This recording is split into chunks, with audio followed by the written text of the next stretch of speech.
share in either wisdom, story, or logic. And it's clearly amazing to hear all the differing missing links discovered by people unique to their own journeys and in how they have come to discover them. Together, we can help to build a bigger picture for a better future, for a brighter tomorrow. Let's stand united. Let's remove the veils and let's create a new world together. Are you that missing link? Join Jesse Hal on the Missing Link Talk Show as he helps to unveil the mystery through the unique wisdom and store of others.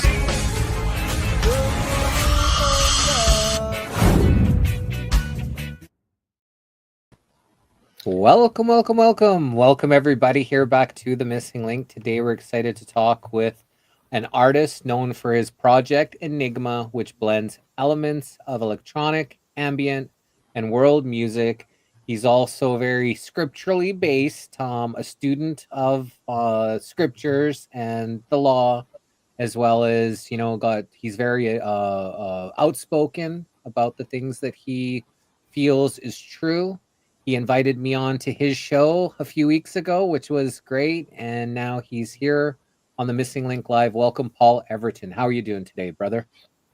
Great. Thanks for having me on the show. It's nice that I got to have you on mine first. And I'm so close. We're so close to your 1,000th show, which is going to be amazing. And you have quite a collection of material and information. I watch many of your shows, and I'm probably going to watch more.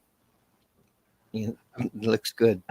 Amazing. Well, thank you so much for being here. And maybe you can start off with telling us a little bit about yourself and your journey, a little bit about your background, your education, what part of the world you grew up in, what part of the world you're in now, if you like disclosing that information, what got you into making music, maybe some of your accolades of music, and what got you knowing about scriptures and prophecy, and anything that you wanted to share about yourself and your journey with our audience here today, especially if they may be hearing you here for the first time.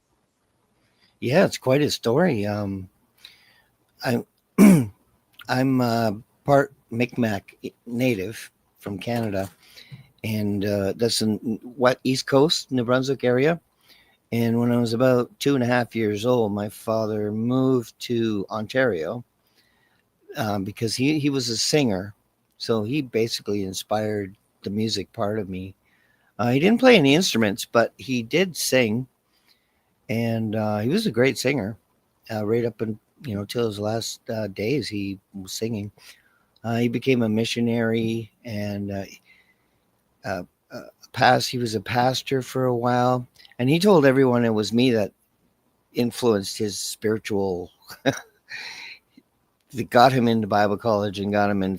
So he blamed it all on me. And I actually find that very much of a compliment because I was so young and naive and I didn't know that much. But he inspired me into music and I inspired him to become a missionary right till the very end. And before he passed, we did something wonderful together. I sold all my CDs for nonprofit. I donated them, all of them, to the church to build an orphanage for homeless children in Haiti. And we got to build an orphanage before he passed. So that was a beautiful thing that I got to do with my father. I started playing piano when I was about 8 years old. And I really loved it. I loved music. I think I started on the accordion was my first instrument. Missionary, which country? He was in Dominican Republic. Where the Clinton Foundation is supposed to help the Haitians. Well, my father was actually there helping. He was feeding people and we built an orphanage. But I certainly had a good relationship with him, and we did share music and our religious strengths, our spirituality. So you were at about 8 years old. You started with the accordion? Yeah, I started with the accordion. Then they got me one of those little organs, and then they got me like a 2-layer organ. And every chance I could in school, lunch breaks, I was in the piano room. They had a little private room with pianos in them, and I was in there all the time. I used to sing in the choir before school. I used to go to the church and sing by myself up in the upper choir area, and I used to sing to like four old ladies basically every morning before school. And I wasn't really religious then, but I did love singing, and I loved hearing the echo of the church, the ambiance. I just loved that echo, and it was like a really great sound. And I stayed with piano through my whole life. Still today, I was playing today. Enigma from the 90s. That is, there's another group called Enigma, but we're very parallel, kind of like me and you, Jess, because we're both like seeking truth. We're both looking for the truth, sharing the truth, trying to find as much wisdom and knowledge that we can muster and share it with the general public, which is really important, especially in these days. The truth is valuable like gold. And but you're a free speech absolutist. Oops, I'm talking about you. I'm sorry. But I admire you. I love your work, and you're listening to your guests. You're a very good listener, and just okay. I'll go back to myself now. So at about 19 years old, I went into this fancy hotel, this Delta hotel, and I just went to the manager. I said, how do you get a job playing piano? And I just auditioned, and I ended up do the rotation of the Delta hotels, and they're all over the world. And that's basically how my career started. And I went from that to different bands. It was a country band at the beginning, and then it was a classic rock band. And I toured with a classic, not classic, country rock band where I met a lot of famous people, Reba McEntire, the Brooks and Dunn, Michelle Wright. I opened up for a lot of different like famous people. One that passed recently was Ronnie Hawkins, who and his son, he came to see me in a show, and I was shocked because he was famous and I wasn't. So I was wondering, like, you must be in the wrong place. But he talked to me, he invited me to open up for his show, and I was like blown away. And then his son joined my band, and his son was playing with him, Robin Hawkins. He was playing with him, and he joined the band for about 2 years, and we toured together. We ended up getting like 11 Ontario Country Music. I did sadness, love the music. Oh, I forgot what I was saying. Yeah, so we got 11 Ontario Country Music Awards, were nominations, and that's when it all broke up. And it's so sad because I opened up for Reba McEntire, and she's amazing. She blew my mind how professional she was. She's like you. You're very professional too. That's why I'm like glad we met and got to talk and meet and interview each other on each other's shows. Pretend we're competitors. So now it takes a turn though. Before, like when I was 16, I was on antidepressants, and it did something to me, and I ended up like trying to kill myself. I hung myself in the basement of a musical theater that I was performing in. This is before the career started at 19. This is 16. So I was and the rope was flat. It didn't fray like a rope break. When when you break a rope, it's like wiry hair, it gets all natty, but it wasn't. It looked like a laser had cut it.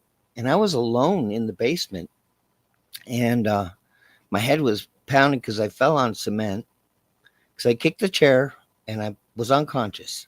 I woke up on the floor with this massive headache. There was no blood, no fracture in my head, and the rope was flat.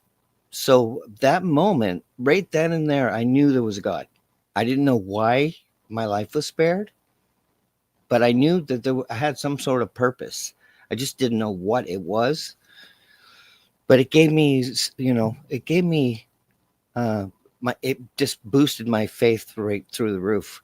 And from then on till even today is my constant search for more information. Because I went from the Bible to the Quran to the Gita to the Sumerian tablets, and I think you probably delved in a lot of those too. But I wanted to know what everyone had to say about it, no matter where they came from. I didn't think of them as enemy. I did consider that each one might have been tampered with. The books and the information might have been tampered with. So I always trusted my gut to find the truth. If I use my heart or my head, and just because it feels good, it doesn't work. But if I use my gut, it's never lied to me. Never. And we have to trust our gut in these, our discernment is so important. Geez, I don't know where to go from there. A couple of years ago, before the Freedom Convoy, I found out that music had been changed. The frequency of music was changed from 440 hertz to 432 hertz. Now, by that time, I had a huge collection of original songs. But after I found out about that, I deleted everything. All my music gone, disappeared. And I started over. And I started writing 432, and I haven't stopped. Everything I do, even my podcast, the background music is 432. That way you can heal people and bless you and bless the plants and animals around you. Anyone who hears that frequency, gets a benefit. It's like a holy weapon against the evil weapon. It's in the background, so it's a subliminal healing.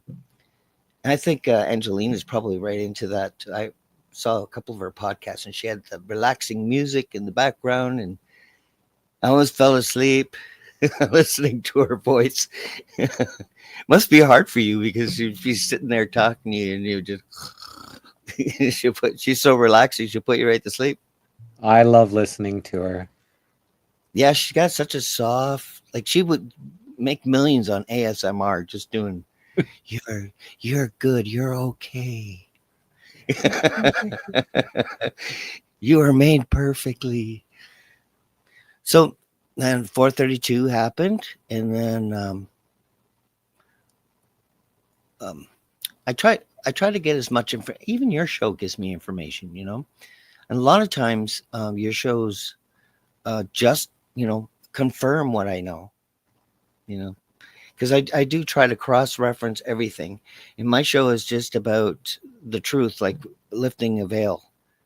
That's what my show's about. Just things that I think people wouldn't know that I think they should know, And you have much wider spectrum in your show to vast areas of information, but very valuable, I think, too.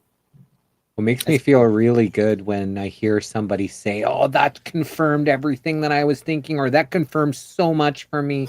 That makes me feel so good in the work that we're doing when someone says something like that, because I know that it's important, and if it helped one person, then it's helping us all. Yeah, and if it's confirmed in my gut, then it feels good for me knowing that other people are getting that information as well. And when being a freedom of speech absolutist, you do risk, of an insider, a shill, misinforming you and others. So we all have to use our gut instinct all the time. As far as the podcast, I wasn't planning on doing it forever. I was just planning on doing it until I covered all the information I felt, was so important to mankind, basically. And music is more like a hobby now. I don't sell my music. It's all free to listen to. No one has to buy anything. Same with my podcast. There's no sponsors or, I don't have any of that. It's just pure all the way through with my mission. Just like the music, I just donated everything because I believed in it, and I believed the music was made for it. I try to be selfless. I think my biggest revelation spiritually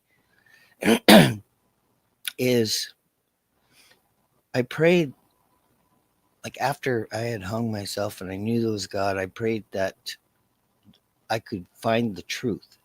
That was my prayer. My prayer was to know the truth, find the truth, and I was compelled to find the original Hebrew in the Bible, and it was and it just, my gut said, retranslate, look at it, confirm it. So I started right at the beginning, and the first word was a lie. First word. It's like, come on, man. There's a lot of words in here, and right from the beginning. And then the second word scared me, and then it really opened up the door to the situation.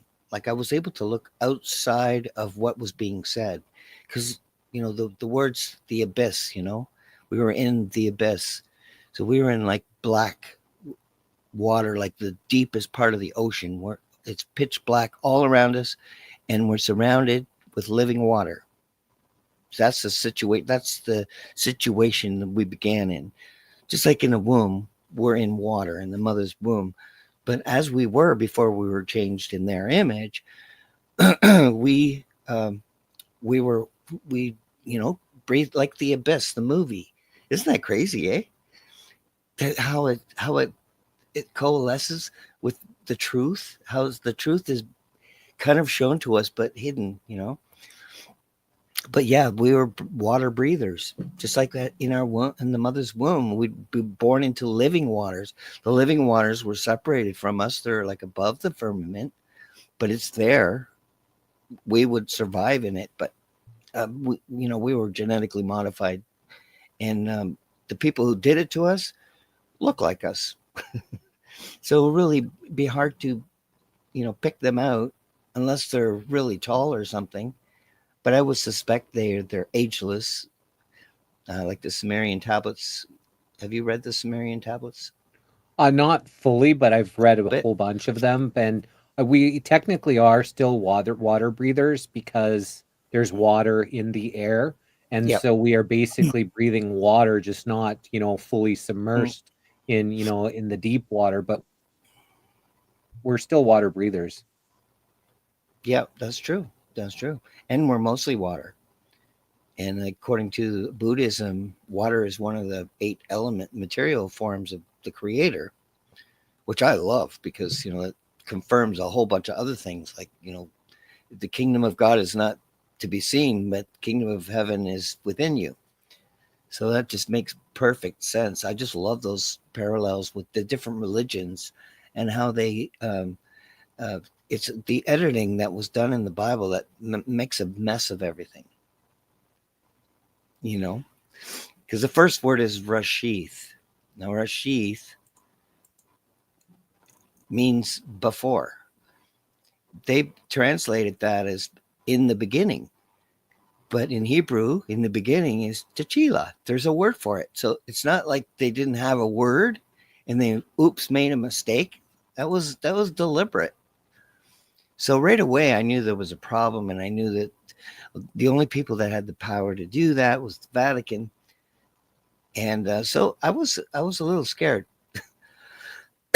When I first discovered this, I felt very alone. I thought I'm alone. If everyone, heresy, the church would have killed me in the Spanish Inquisition for speaking such nonsense.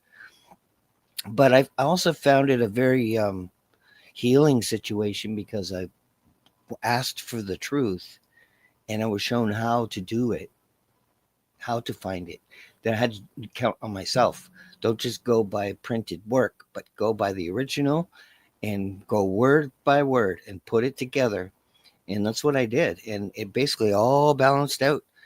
But I think the most exciting part of the translation was like in part 2, Genesis 1:2, where I found a woman.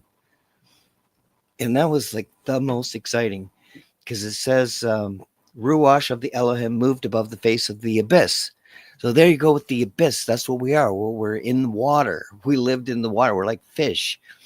What we look like is not known. There's no religion out there. There's nothing that tells us what we were before we were changed. But ruwash, if you look it up, is a feminine noun. So the person saying, let us make man in our image, is a girl. And in the Sumerian tablets, the head scientist who was doing it was a girl. But even the Sumerian tablets was more believable because they said they made mistakes. The arms were too long. The legs were too short. They admitted to being imperfect. And that's what made it so believable to me. It's like, wow, they're admitting imperfections. They live like over 400,000 years, but they do die. They do have an end, so they're not, they may have longer lifespans than us, but they do have an end. They do have a number. It's a lot of years and a lot to learn in that time. I was given those monkey arms. Yeah. I have good for basketball, but I tend to have very long arms. But I did like the Sumerian tablets, and I love that I retranslated the Bible because I wanted the truth. And unfortunately, I have to call everyone out. I have to call out the priests and the ministers and the pastors every Thursday. I have a morning meeting with, men who have congregations. They're, priests and not bishops, ministers and pastors. And, I get right into it with them because now that I know, I want them to know so they can tell their congregations and empower them. I want them to be humble and say, okay, I was wrong. And their congregations are owed the truth. And I'm there like truth bombing them as I love to do. Does it ever work? Well, there was wars. Because they seem pretty stuck, and it seems like they have to follow a certain script, otherwise lose being even kicked out of the order. Yes. So as much as you want to be able to enlighten them, it's almost like their hands are tied. They maybe want to speak the truth, but almost they can't, but they should because God is watching. So might as well speak the truth and be ostracized from your order, opposed to following in a lie and then being complicit to it. Yeah, I started with that church group about a year ago, and our last big war was Vatican, because Vatican is not English. It just sounds like the Latin Vatiscan, and they all speak Latin there in the Vatican, so you have to go by the Latin, and the Latin is divining serpent. So I brought this to the church group, and I said, who is the divining serpent? And they go, what are you talking about? I said, well, Vatican. Vatiscan, it means divining serpent. So who's the serpent? And they were just stumped. They just didn't know what to do with themselves. And well, the Vatican has the serpent eyes in the hall. They got the serpent hats. It fits well for what they are, and so just have to point out some of these things. And I never knew that about the name, so thank you about that. And I knew you'd be great here on the Missing Link Live because just seeing your comments, and I'm like, wow, we need to dig deeper into your head for all this information. Oh man, you and me together, woo wee! And we're gonna hold back because we don't want to like freak anyone out too much. We might have to have like multiple shows in increments, like you taking your medicine. Only take one a day.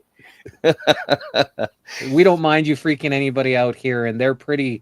After 984 shows, we've got quite a enlightened audience. So and they must be used to it. Yeah, they must. Yeah, enlightened 100%.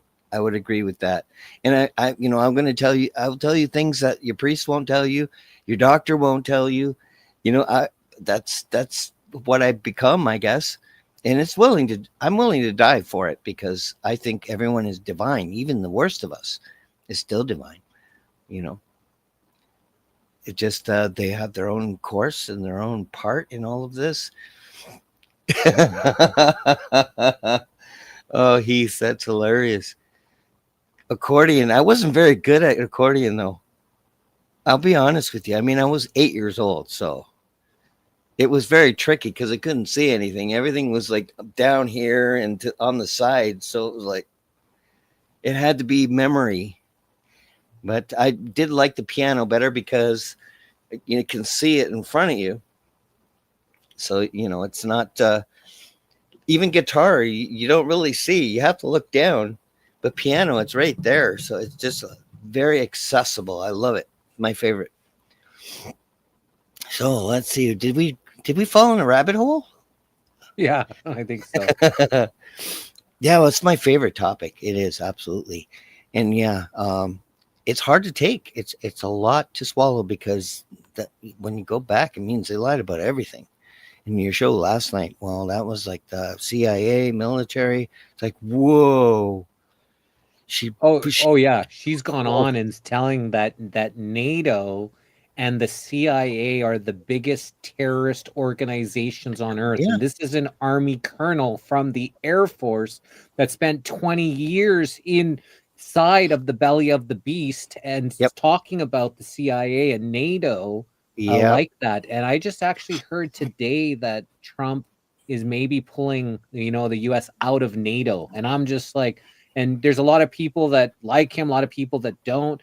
And I basically I said you'll know them by their fruits, not other people's opinions on them. And anytime God can touch anybody's heart and have them for the light and for the good. So that's all we hope is stuff like this when we hear these are good things. These are good things about, taking the poisons out of the food and all kinds of things that's happening. And, we just hope that it's all for the good.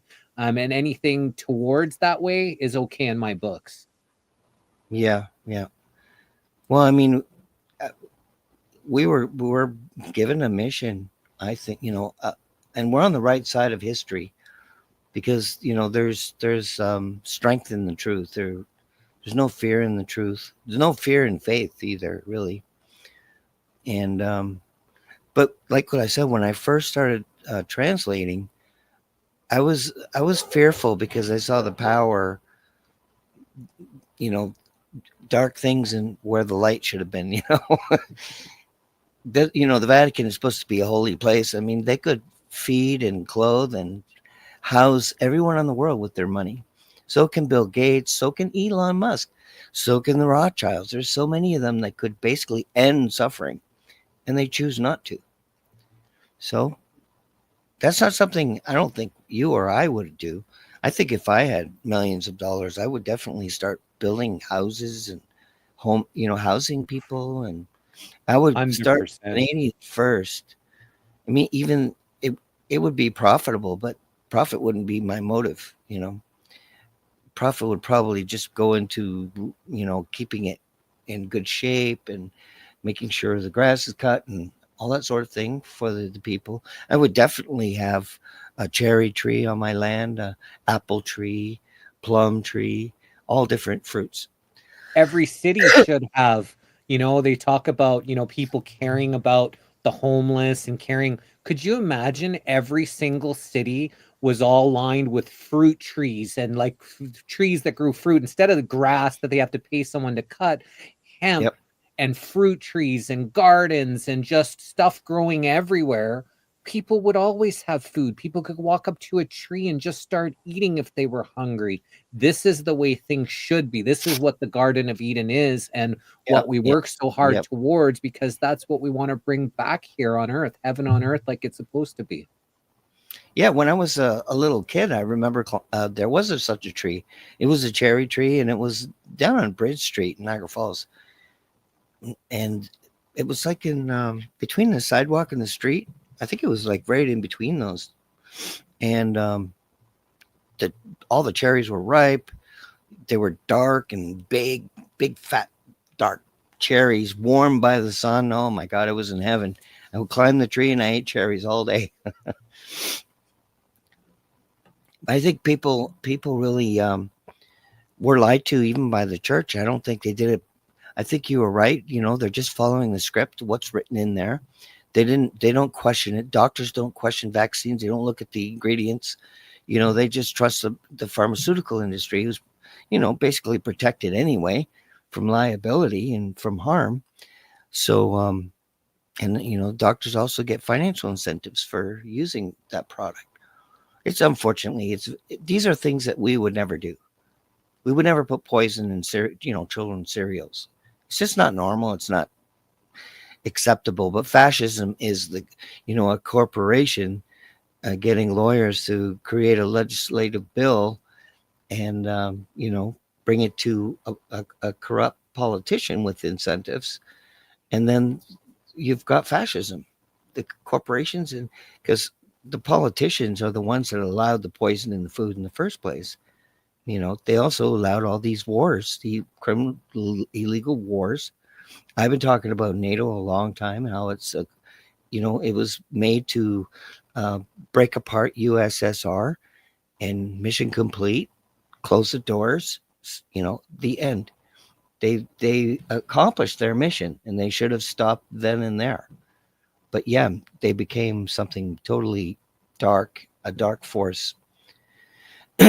And Trump, he doesn't have a problem taking the oil off of things. We're protecting countries, but really the military isn't protecting countries. Their military bases is a threat. We'll protect you, but we're taking your oil. And then they're putting the dictators in there, like the Shah of Iran, 1953. They've been doing this a very long time, before we were born. So they've had their way that long. And in the 50s, they changed the standard tuning of music, so that way music could no longer bless us. They got rid of all the bells, so they couldn't align our chakras, so we could heal ourselves. It has been a war, and the food is in there now, and whatever they're spraying from the skies. I think we're at the end of this. We're at the end game, and I'm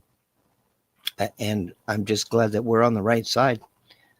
I think the best thing that mankind can do is to empower themselves by loving their enemy.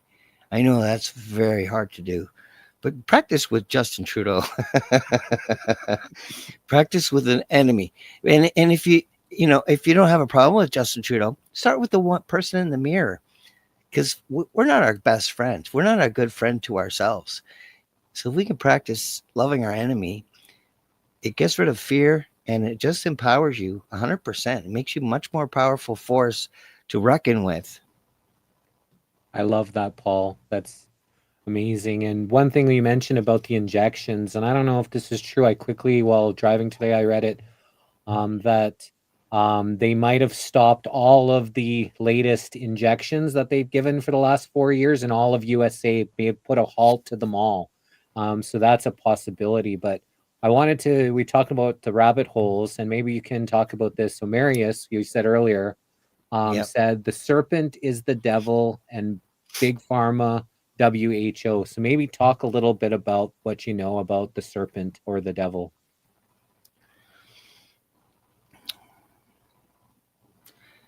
Well, new information came out about that, at least the Adam and Eve serpent.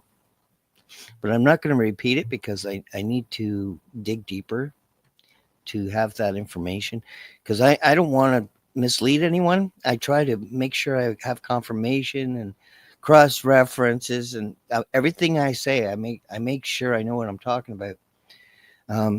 Religious is a tool that used against us. It really has been. But reading all the books, now I'm speculating, but it just seems like when the Tower of Babel fell and all the languages were divided, I think the knowledge of the Creator was also divided. Because that's what it seems like when I've read each one. They told me things the other ones didn't. It's like it was adding information. They weren't conflicting except for the Bible, but it was retranslated to make it so it didn't fit. You know what I mean? Like the Quran, for example, it says that Jesus could speak as a baby in a cradle, speaking like an adult, and they quote what he said. The Bible doesn't say that. And then you have the missing years of Jesus. from 14 to 32, 33. And those are in the emerald tablets, and they fill in that blank. It's just incredible how it's been divided like a pizza to divide us as a people. To keep people at each other, away from each other, because the But real power and strength is a unified people, right? And that's the only thing that they're afraid of is us, actually loving each other once again, because they can mhm, control people by that fear, by that hate, by that division. That's how you're easily manipulated and controlled. And like Paul right. said, as soon as you can start loving your enemy, that's when you find the true power within. Yes, it was hard, but I've done it. I've done it, and I know how empowering it is. Um, but there's so much. But like I said, I'm trying to simplify. But it seems to me all the religions were divided with the languages. So the languages were divided, so we couldn't communicate, and the religions were pinned against each other to divide us. But reading them all basically gave me a beautiful painting. I mean, seriously, what a beautiful thing to find out for me, because that's what I want. I wanted to get as much information as I could, and I trusted my gut to say, okay, there's something wrong here with the Bible. I knew there was something wrong. Stand, kneel, sit, chant in the Catholic church was just, it just felt wrong. Drinking the blood, eating the flesh. I mean, these words mean something to me, you know. I mean, when they were drinking the blood in the Last Supper, after that, they were all like doing miracles. I mean, was this like an adrenochrome thing where they got Jesus' power by drinking his blood literally? That's quite possible. It really is quite possible. I don't know. But again, that's speculating. But I mean, it just makes sense to me, since to this day, they're still doing that, in dark corners of this world. But I do think Trump has a certain amount of time to end this, and he's basically going to take down the American, system. He's going to destroy it all, and he has to. I don't know. Have you heard anything about Alice Bailey? She's an author from like 1919 to 1949, but she wrote basically that the golden age begins March 21st, 2025. I mean, she gives that day, which is next month. That's not far away from now. And she gives 3 warnings. And if we don't do these things, we will die by fire. Fire from the heavens, kind of like Maui and Los Angeles. We know that they can duplicate this thing, fire from heaven. We know that they have the capacity and the technology to do it, and we know they're willing to do it to anybody. There's no loyalty in these regions of power. They're not loyal to a country. Like Bill Gates is not loyal to a country. He's an oligarch, and there's so many countries he can't even go to without being arrested. Sterilizing all those women in Africa, for India. example. India was a big one. And Yeah.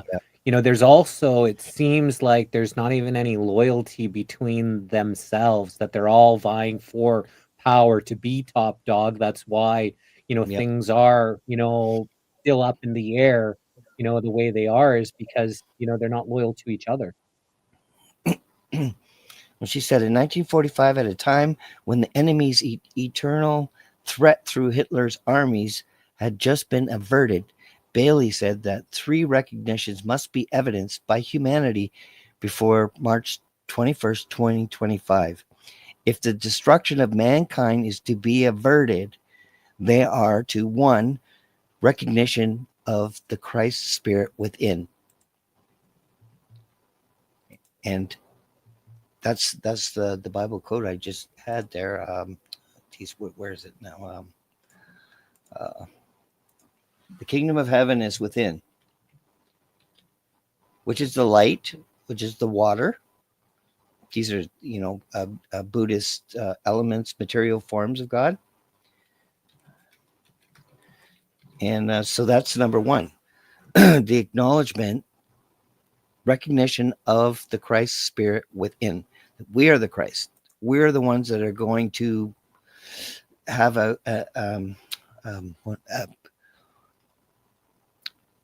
we're going to be restored. Whatever we were before, like Noah, they shortened our lives to no more than 120 years in Genesis after Noah's flood. So they were able to go from 1,000 years to 120 years. So we were genetically modified once again there. So, to alter our how long we live. Crazy, isn't it? But this thing that's coming March 21st is supposed to be where we're restored. So we become what we were, be able to heal ourselves. But she gives 3 points. The second one, recognition of the hierarchy. Now that's a big one because, Joshua, Jesus said, Satan is God of this world. I mean, he says it. He says he's the prince of this world, the God of this world. So he was appointed. He has a role here. He's in charge here. We're not supposed to worship him, but we have to respect that God put him there. He's not an error of judgment. God doesn't make errors. It's the church that has lied about it, who he is, what he is. He's the accuser. Satan means accuser, like the prosecuting attorney in a courtroom. That's what Satan is. He's, he doesn't think we're worthy. He doesn't think we deserve heaven. He doesn't think the devil loves God more than most humans do because he knows him firsthand. He knows him one-on-one. Like you and I, we know each other a little bit, right? But he really knows him. So that relationship has been skewed by our own teachers, by our own, our priests and pastors, because maybe they don't understand it either. But that's number 2 on Alice Haley's recognition of the hierarchy. So we have to recognize that he's the God of this world. That's that. Don't pray to him, but respect him. That's all. He's not doing the bad things. Bad people are doing the bad things. Bill Gates is all on his own. He's a bad person. And he's greedy and psychopathic, and it's kind of scary. But, he's an example of a bad. He's not a Satan. Satan has his own thing going on, and on a different level than you and I. We have a human level, a 3-dimensional level. But Alice Bailey, that's what the second one is. The third one, she said, was recognition of the divine plan. So I recognize that there's a divine plan. I know little about it because we don't have that information. We don't have, God whispering in our ear, this is what's going to happen next. So that's what she says. She gives us 3 things that we have to do in order to avoid. And the destruction mentioned here could mean something like the great flood of the last days in Atlantis. Although, as Bailey points out, some prophecies say that destruction by fire is also a possibility.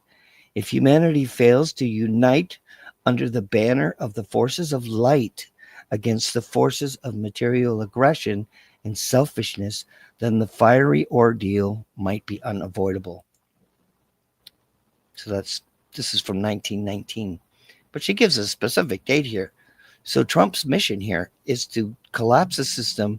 You have to stop wars, stop abortions. You know what I mean? Get those rainbows off the crosswalks, show some respect for the hierarchy. That's all these things are important, even though they seem small. We have to stop abortion, stop the maid and the wars. So, and Trump has to stop coveting.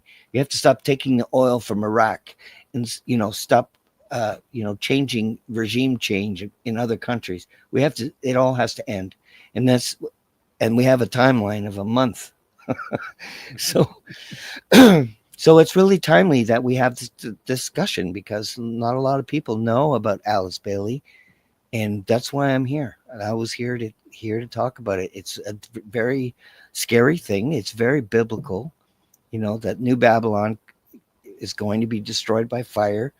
And, that includes us. We've got rainbows on our streets. We're disrespecting, the first covenant promise from God not to flood us again after Noah. So that was the symbol from the covenant of God that not just goes to mankind, but to the birds and the fish, all life forms.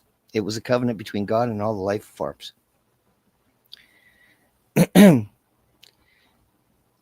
Oh, Angeline's here. I see her.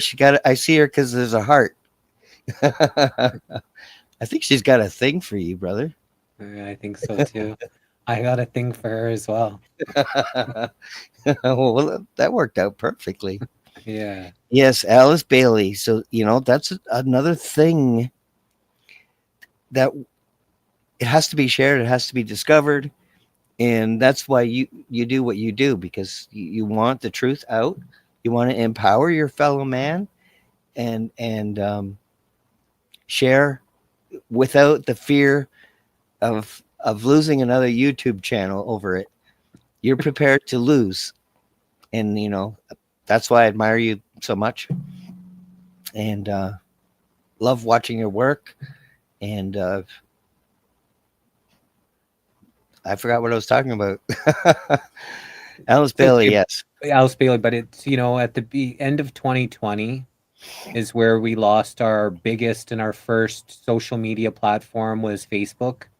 That's where all of my memories over the 13 years up to that point, they deleted that channel at the end of 2020 before we did our first truth telethon with no ability to appeal it. It said appeal here, and I would press it and it just looped and looped. So they didn't even give me the ability to appeal my deletion of my whole entire account. And so that was the tough one for me. We created another one, and then they banned that one, and then we created a third one, and then they ended up giving my second one, and I have 2 and 3, but the first one is gone. And then we've lost our LinkedIn, we've lost 7 YouTube channels.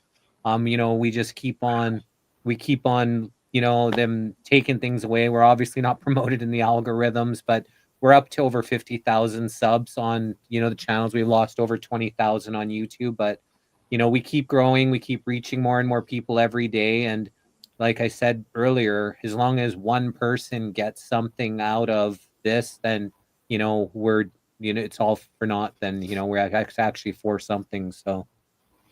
Yeah, I love your persistence, and that's it could be something that Angeline's feeding some herbs or magical herbs or something in your food to empower you. Yeah, disclosure is coming.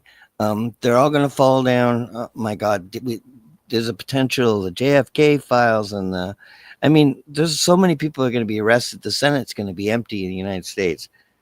Most of them are guilty. So I don't know how far they're going to go, but I think there's the only way to save mankind is to bring down this ship. New Babylon has to be destroyed, and it's being destroyed from within. All the evil is going to be revealed. All these Jeffrey Epstein, that's a Mossad situation right there. He's probably alive, I don't think he's dead.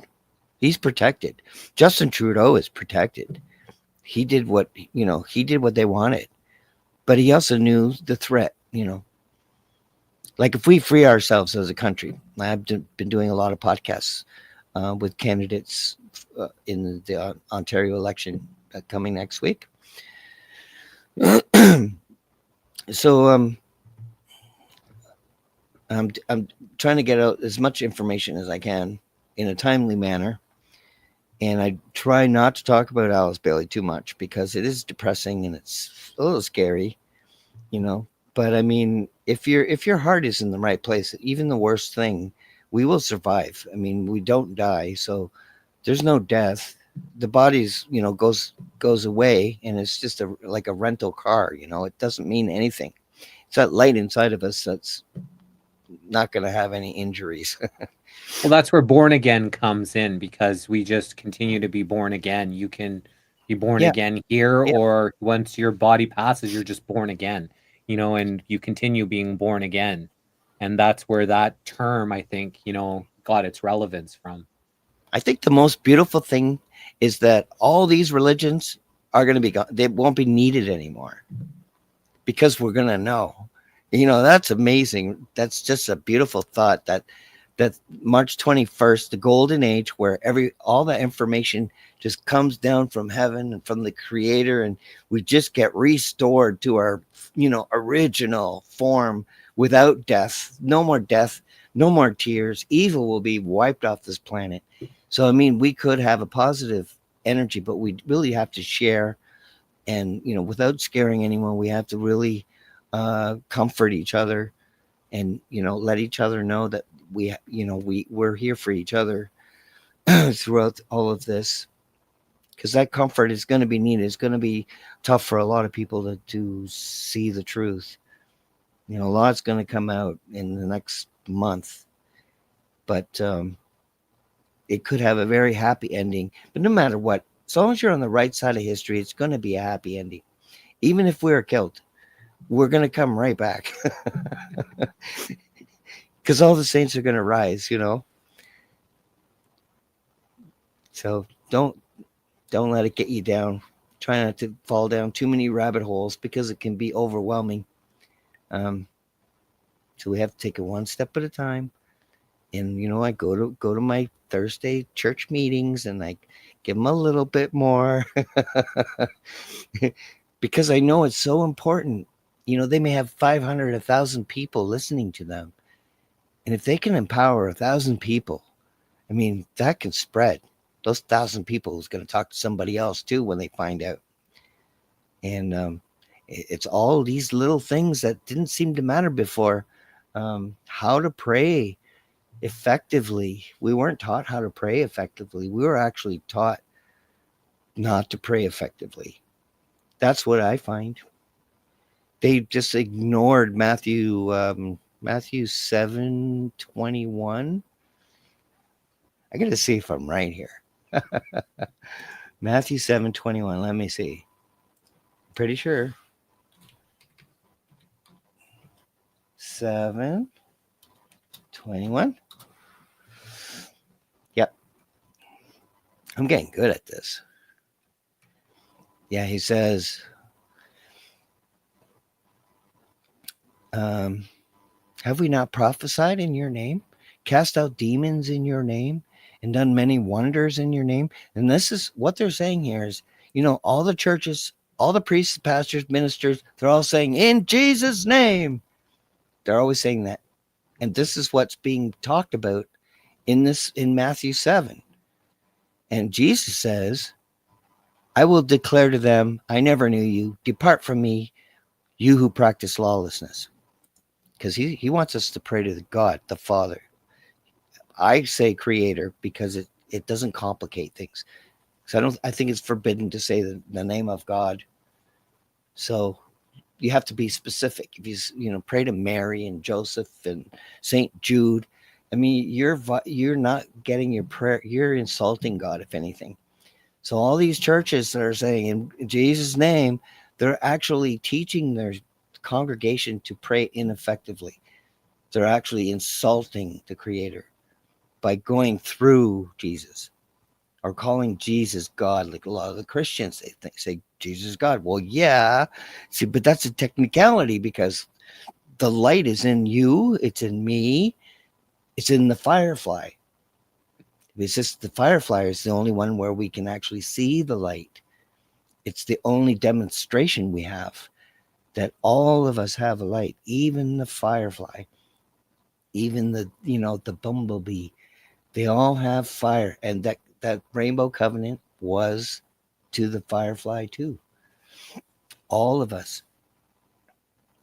So yeah, that's how the church. I did 3 podcasts on this topic because I think it's so important that this all get undone. And that way, when you do pray, you said, thank you, Creator, for everything. All I do is thank. I don't ask for anything. It's thank you for the day. Thank you for my friendships. Thank you for life and air. And, it's just thank you, thank you, thank you. It's like you with it when Angeline gives you a back rub. It's like, thank you, thank you, thank you, Lord, for giving me Angeline. She keeps massaging you, even though you're snoring and fast asleep. She doesn't stop. It's like love, love, love.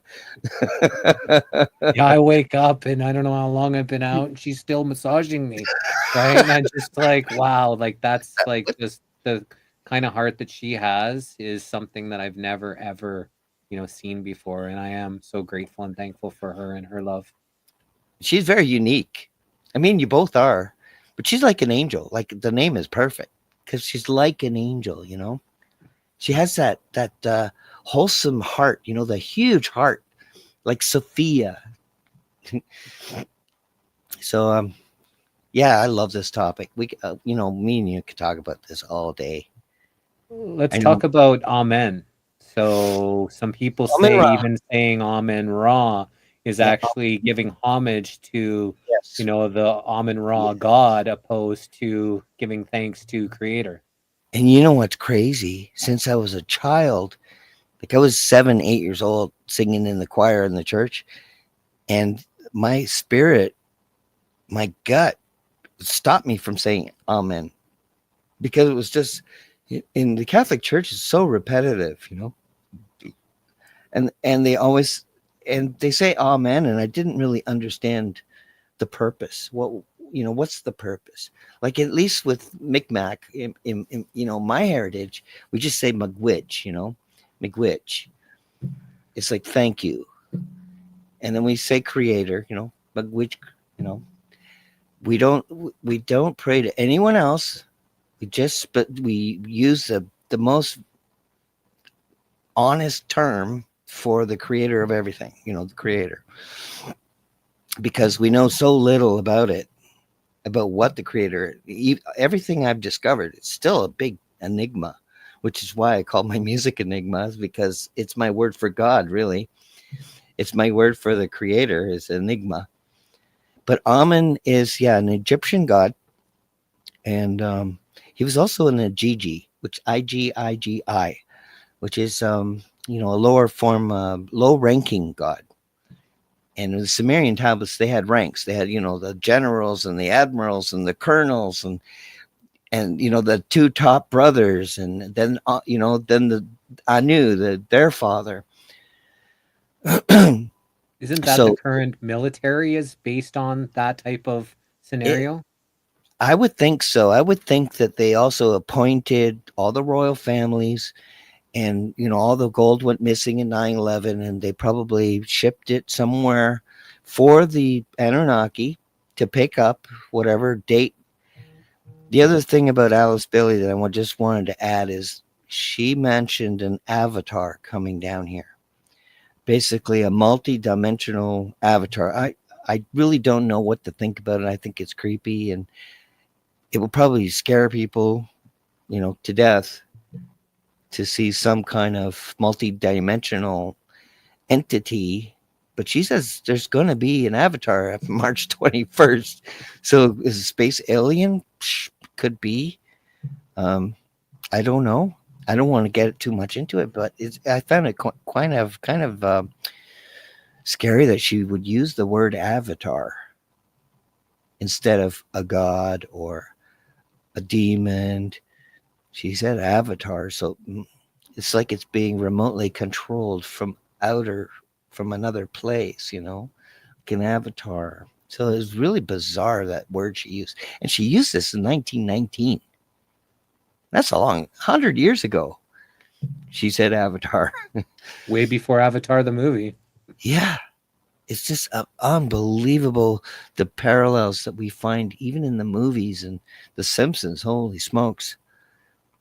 I don't know how they do it. But yeah, Amen is also a way to basically crush your prayer and stop your prayer from getting to the creator.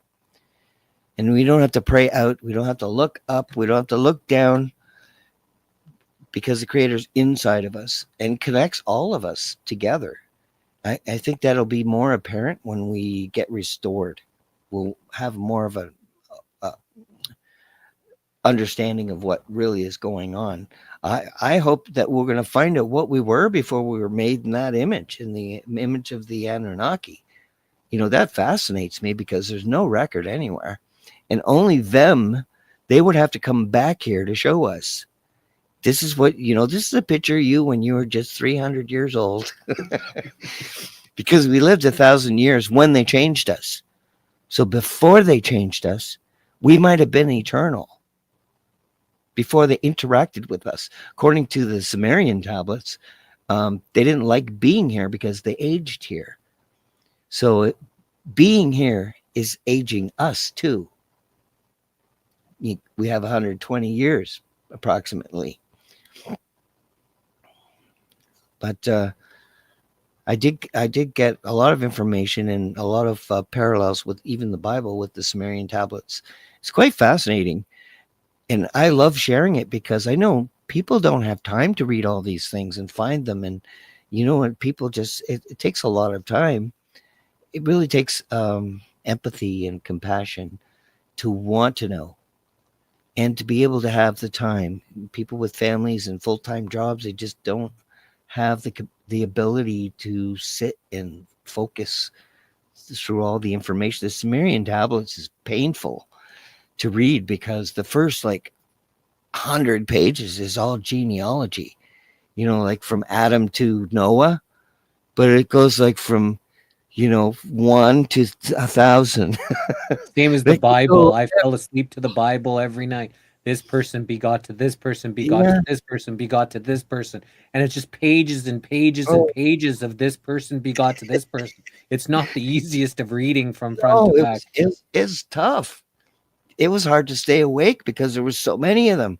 But the basic story of the Sumerian tablets is they had a situation like us, but they had wars and they destroyed the firmament. They damaged it. And the only way to repair it was by using gold. They needed gold to repair what they did. But they finally got peace when they came to us. They had peace at that point where the son of the north married the daughter of the south and they had peace.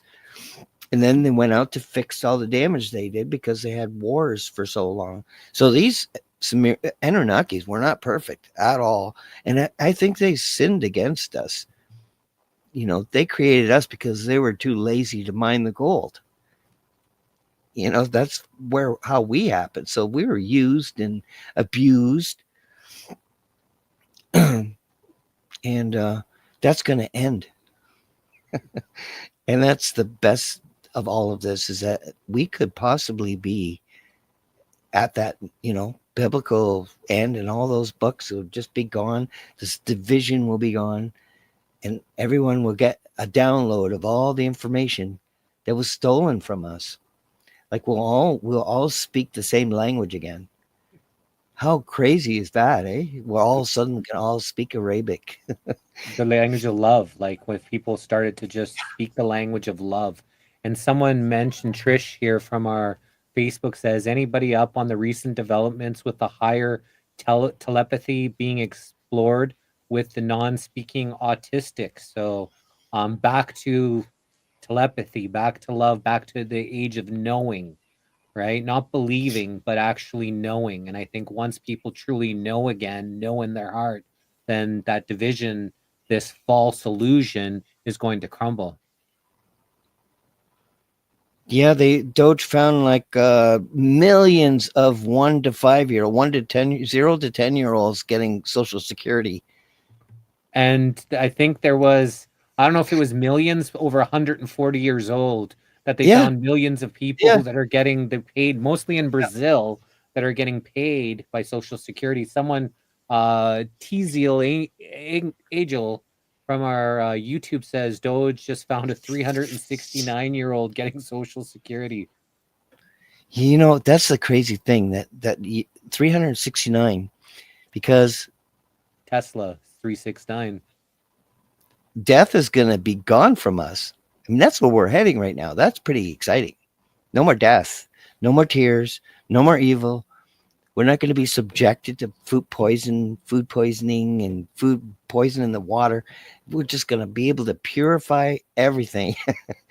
I mean, that is the most exciting thing, to be restored in a time in history where all the hell, Noah's Ark, and all the wars and all the death, and it's been absolutely excruciating. Probably, maybe even 2 times more for anyone empathic. I think it's like harder. Like if someone walks by me in a limp, I actually feel the like pain in my leg. I'm I mean, always sending them like prayers and loving energy and healing. Heal that leg. Heal. They don't know, but when I see anybody that has ailments, or I said just strangers, I'm constantly just sending them healing energy. mhm. Yeah, I do that too. I definitely do that. I mean, that's the best thing we can do, really. Is there a It's a, difference between pray and prayer? Because to prey upon, PREY, they say, but if you're praying, would be different. You're preying upon someone, or prayer. Prayer would actually be maybe a connection, but if you're praying, you could be preying upon them. So do you think that there's a difference between that? I think words have been weaponized, and that's a good example of just an example of it. I look at the word queer. They just push that on homosexuals like it was cool, like a new fashion. But queer means is an insult.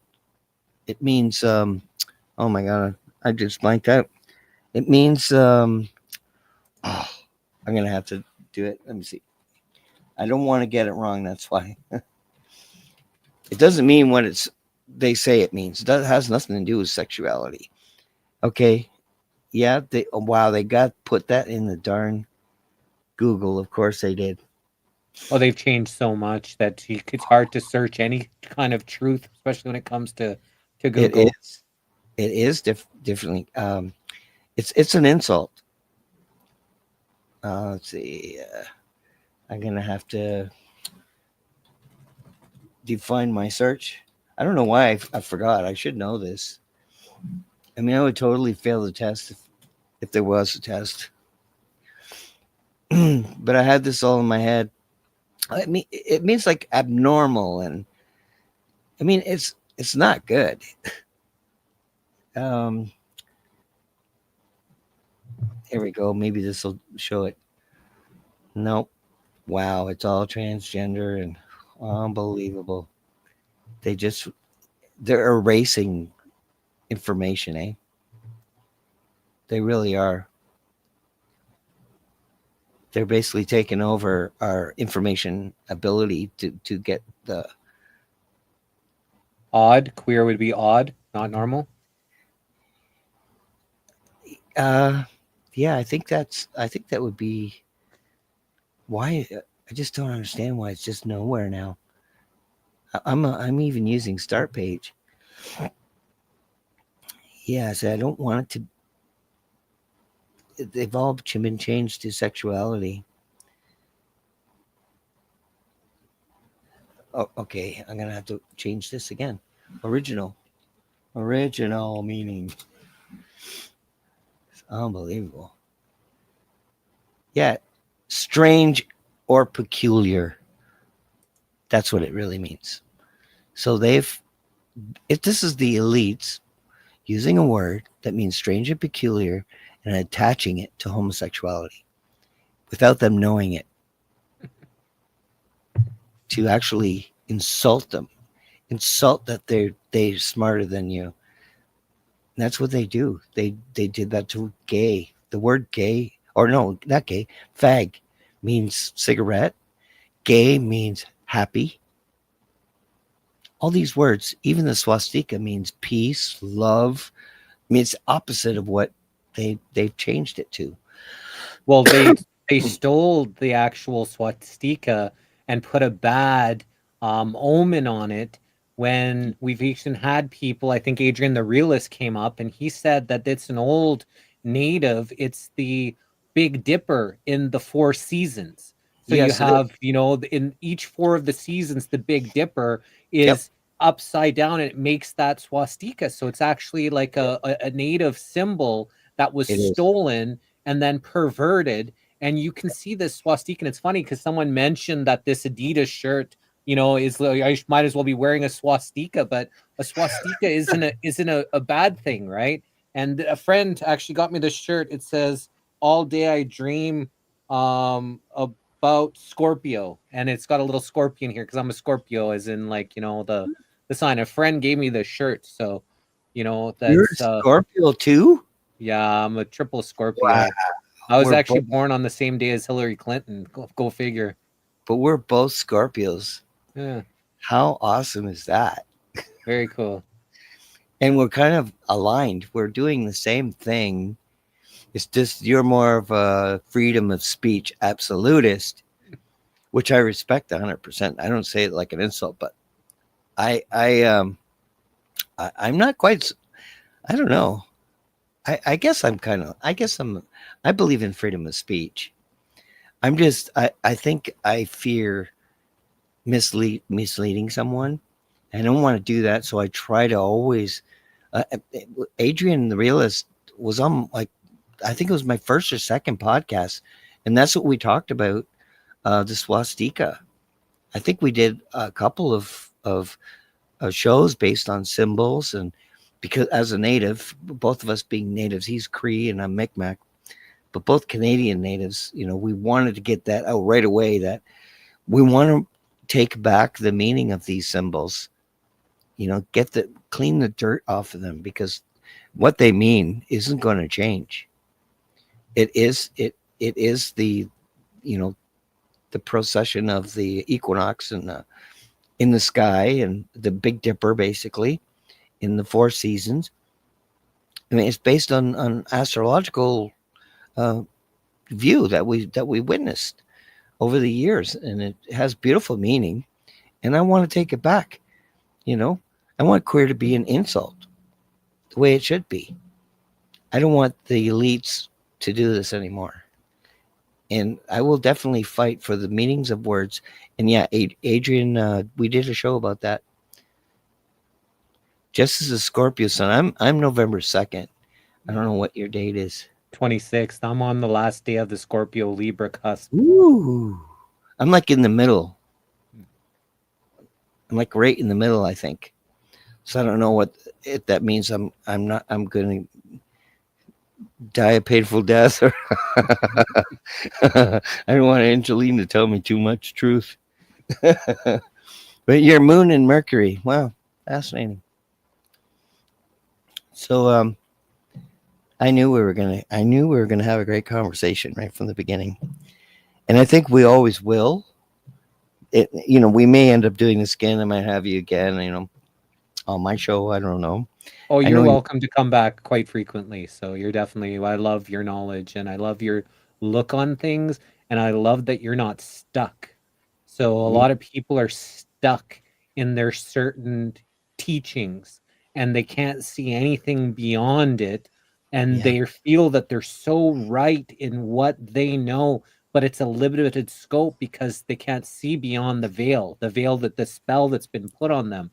And that's for a lot of people that are stuck mostly religiously is where I see that spell, that stuckness. And someone like yourself has studied all the different ones, so you can have a much more broader perspective on things than someone who thinks that every other religion is evil and only mine is right. And that's so close-minded, and that's so the spell that's been put on you. And that's all we want, is that veil to lift for you to be able to be not under that spell. And when you say that I'm or here on the Missing Link Live, it's where a freedom of speech absolutist, there is a line when hate comes in. I don't allow hate, towards, other people saying hateful things. That's one thing I don't, tolerate. But we're just doing reporting where we're giving people an open platform for them to share what they think and allow people to decide. We're not telling anybody what to think. We're not telling people that this is right or that is right, or we're just giving every side, and that way you can choose what you feel best aligns with you. And I think that that's empowering people to choose for themselves, opposed to someone coming up here and telling you how it should be, and if you don't agree with this, then you're the devil and all this kind of things. And now you're forcing people, and that's not what it's about people finding their way. And I think that's what we pride ourselves here on the Missing Link Live about. Yeah. Gel. Yes, you're absolutely correct. Got a lot of smart followers, I'll tell you. The apocalypse means lifting of the veil, and that's what we're doing. We're really preparing you for what's coming, and it's coming very quickly. So at least it'll be over. I mean, World War III lasts 30 minutes, a half an hour, shorter than this show. So it's very quick when it does happen. But the apocalypse, yeah, it's the lifting of the veil, and we're getting close to that point. See, we are lifting the veil on things, words, and we're just showing you that this is happening, and you can always look more into it, and because it's really important, because it's really social engineering, and it's also very demonic. But yeah, apocalypse means lifting the veil, but it's specific, like Elohim is specific. Apocalypse means everyone in the world, all mankind, gets information at the same time. And this is what Trump is doing with Doge. Everyone's finding out. So this is an apocalyptic kind of event. And as far as what was I going to get in? I don't know if I want to get into that. I wanted to ask you about what you think the rapture means, because some people feel that the good people are going to be raptured out, but I've had people come on here and saying the rapture was actually inverted, where the rapture is all the evil is going to be taken out, and then there's going to be this golden age. So some people, that I thought that was an interesting take, because as we know, they invert everything. So it wouldn't surprise me if that was inverted. Yeah. Well, Trump is getting rid of the evil. He just has a timeline. He has to get rid of it like completely by next month. So he's doing good time. I mean, Elon just boom, boom, boom, bang, just like a bull in a China shop.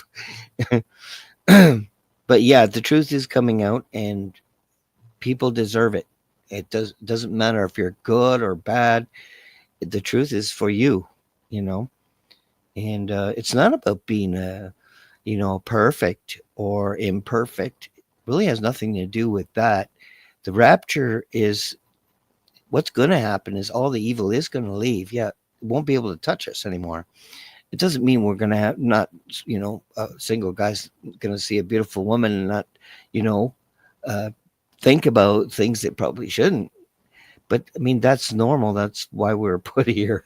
So don't think of that necessarily as evil. I mean, if you grab her and start kissing her, then that would be evil. That would be not good. Oh, I got sidetracked a little. Here's something. What does this name spelled backwards? Legal ease it? Yeah, self-governing. Yeah, Legal ease it. I'm not sure if that's what is it. Legalese has been used to entrap us. Basically, we're already in a prison. The firmament and all this. We're stuck. Now, it's quite possible. Now, just imagine yourself going into the ocean in a submarine, or you're a light being, and you're just going through the ocean. You can breathe, and you're not suffocating, and you see this dome of light in the darkness, and it's got a hologram on the inside of it, the shape of the stars. But the shape of the stars is a message. It's it's a message from those who created it, but we have to be smart enough to read and understand it. We could probably use AI to try to figure out what the stars are saying to us, but I'm sure there's messages in it. Well, that's astrotheology. So we've had some astrotheologists come and talk about what exactly that means with the different seasons, and they make stories what they created into these scriptures, which actually came from the stars. But then you have the religious lunatics say, don't look at the stars. No, don't. There's no astrology. They want you to not look at the stars, where their scriptures were created from. It's really crazy how this world has really tried to strangle people from knowledge, from true, from true truth. And it's odd because it's just so unnatural. Like when you cook a supper for your family, you want it to be healthy and nutritious for your family. You don't put arsenic in there. There's it's unnatural what's been done to us. But one, I've seen a few of your shows and a lot of other shows about aliens and the. I see. I don't believe in any of that. That's where the Quran comes in. It basically shows the devil as a jinn, and the jinn created from smokeless fire, unlike angel, which is another divine creation made from light. But the jinn is demonstrated to us in cartoons when we're children. Aladdin, the genie in the lamp, that's a jinn. They can change their form. In the Bible, it says, Satan made himself change into an angel. He appeared like an angel. So he can change his form. He can become a reptilian. He can become a green alien. He can change his form. He can look like me or you. And that's why we have all these things to scare people, because it's true. The devil could look like a reptilian. It's quite possible. That's what jinns can do. That's one of their abilities. But they're not solid, so they can't hurt you. They can walk through walls. Like a jinn could walk through a wall, but they can't touch you. If you try to shake their hand, you would go through them because they're not physical. They're not material like us. So that's the one thing that made me less, fearful of jinns because of that. But we could go deep and deep, deep into a rabbit hole with that. I don't think I want to do that today because I think it might be too much. I'm trying to give what I think is okay and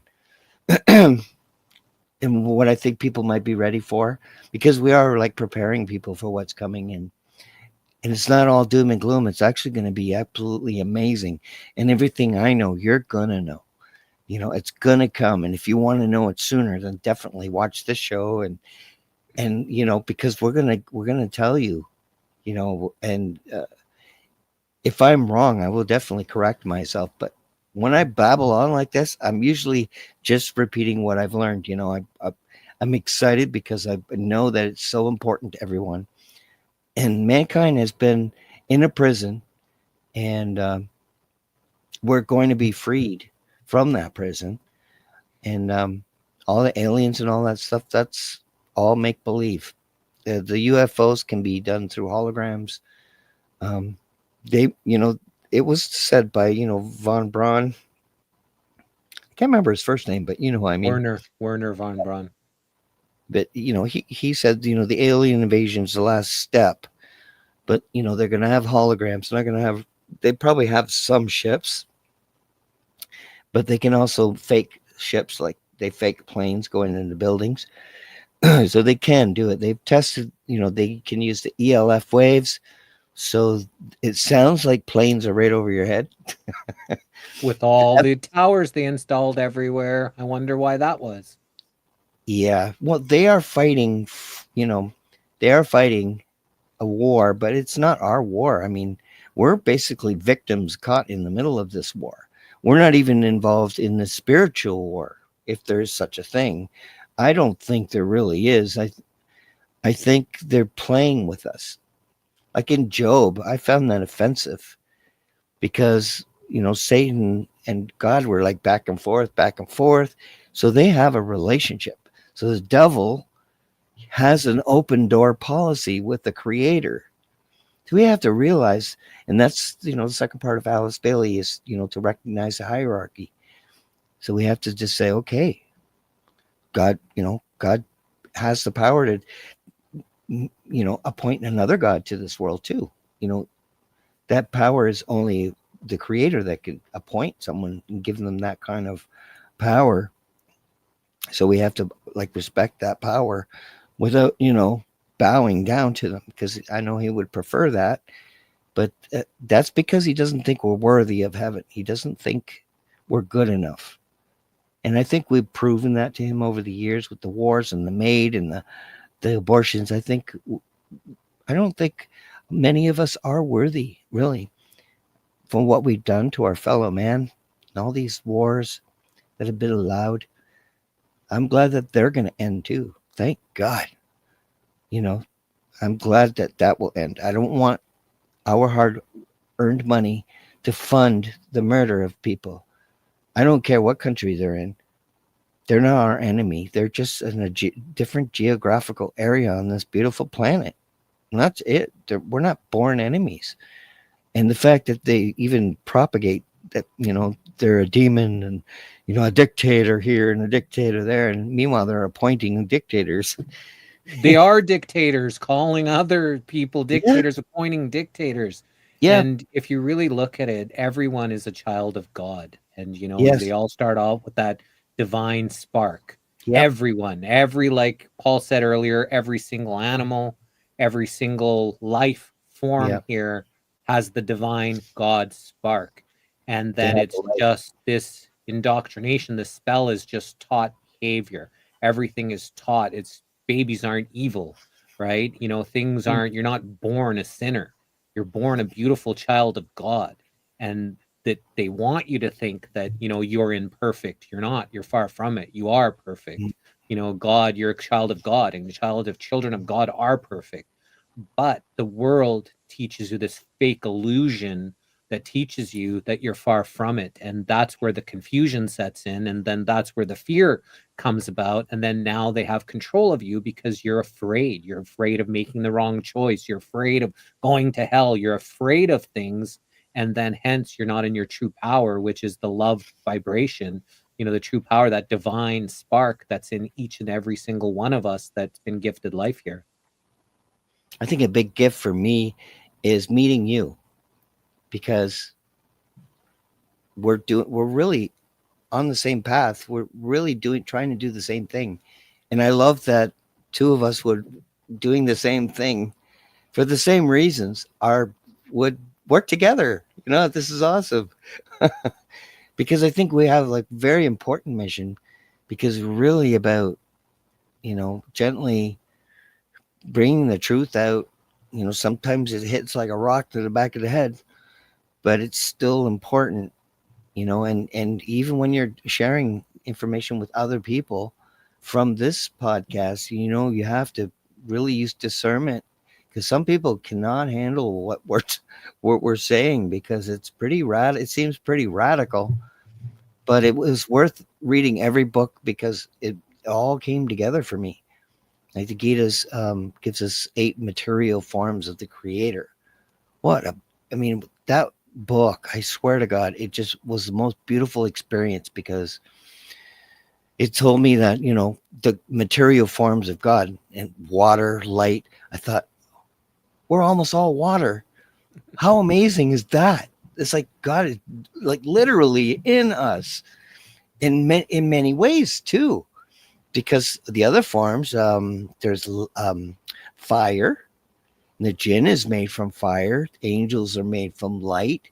So they're divine. You can say, devils are bad, but they certainly have a role. They have a role in all this, and they have their own goals. And I wouldn't think they really give a darn about if we're successful or not. Because they have their own realm, their own thing that they're doing. And it's not of us. It's not our issue. It's not our problem. Our problem is we've been put a veil over our eyes, like horses with tunnel vision. They can't see left and right. And our job and our goal is really to give as much light as we can to brighten the way for people that have been blinded by lies after lies after lies. And your show has shown many of those lies that we have been told, like all the wars were based on lies, and we're stealing all the resources. I mean, Gaddafi was an amazing leader. I mean, what he did to that country, he brought water to the desert, and it was called the 8th wonder of the world, and he brought agriculture, and he basically nationalized the oil, and someone got married, they got a huge chunk of money. If they 50 had a, grand, I think 25 or 50 grand. They I got think it was, houses, they got farming equipment. If anybody had free health care, free education, if you didn't want to go to study inside of Afghanistan, you got free education paid for in any other country. If you yep, didn't want to choose health care in Afghanistan, you got free health care paid for your whole entire trip and anywhere around the world. And his biggest crime was he wanted to free Africa from the tyranny. He was trying to put Africa back onto the gold yep, standard, yep, creating a gold backed bank, and the powers that be couldn't have it. And that's why he was demonized.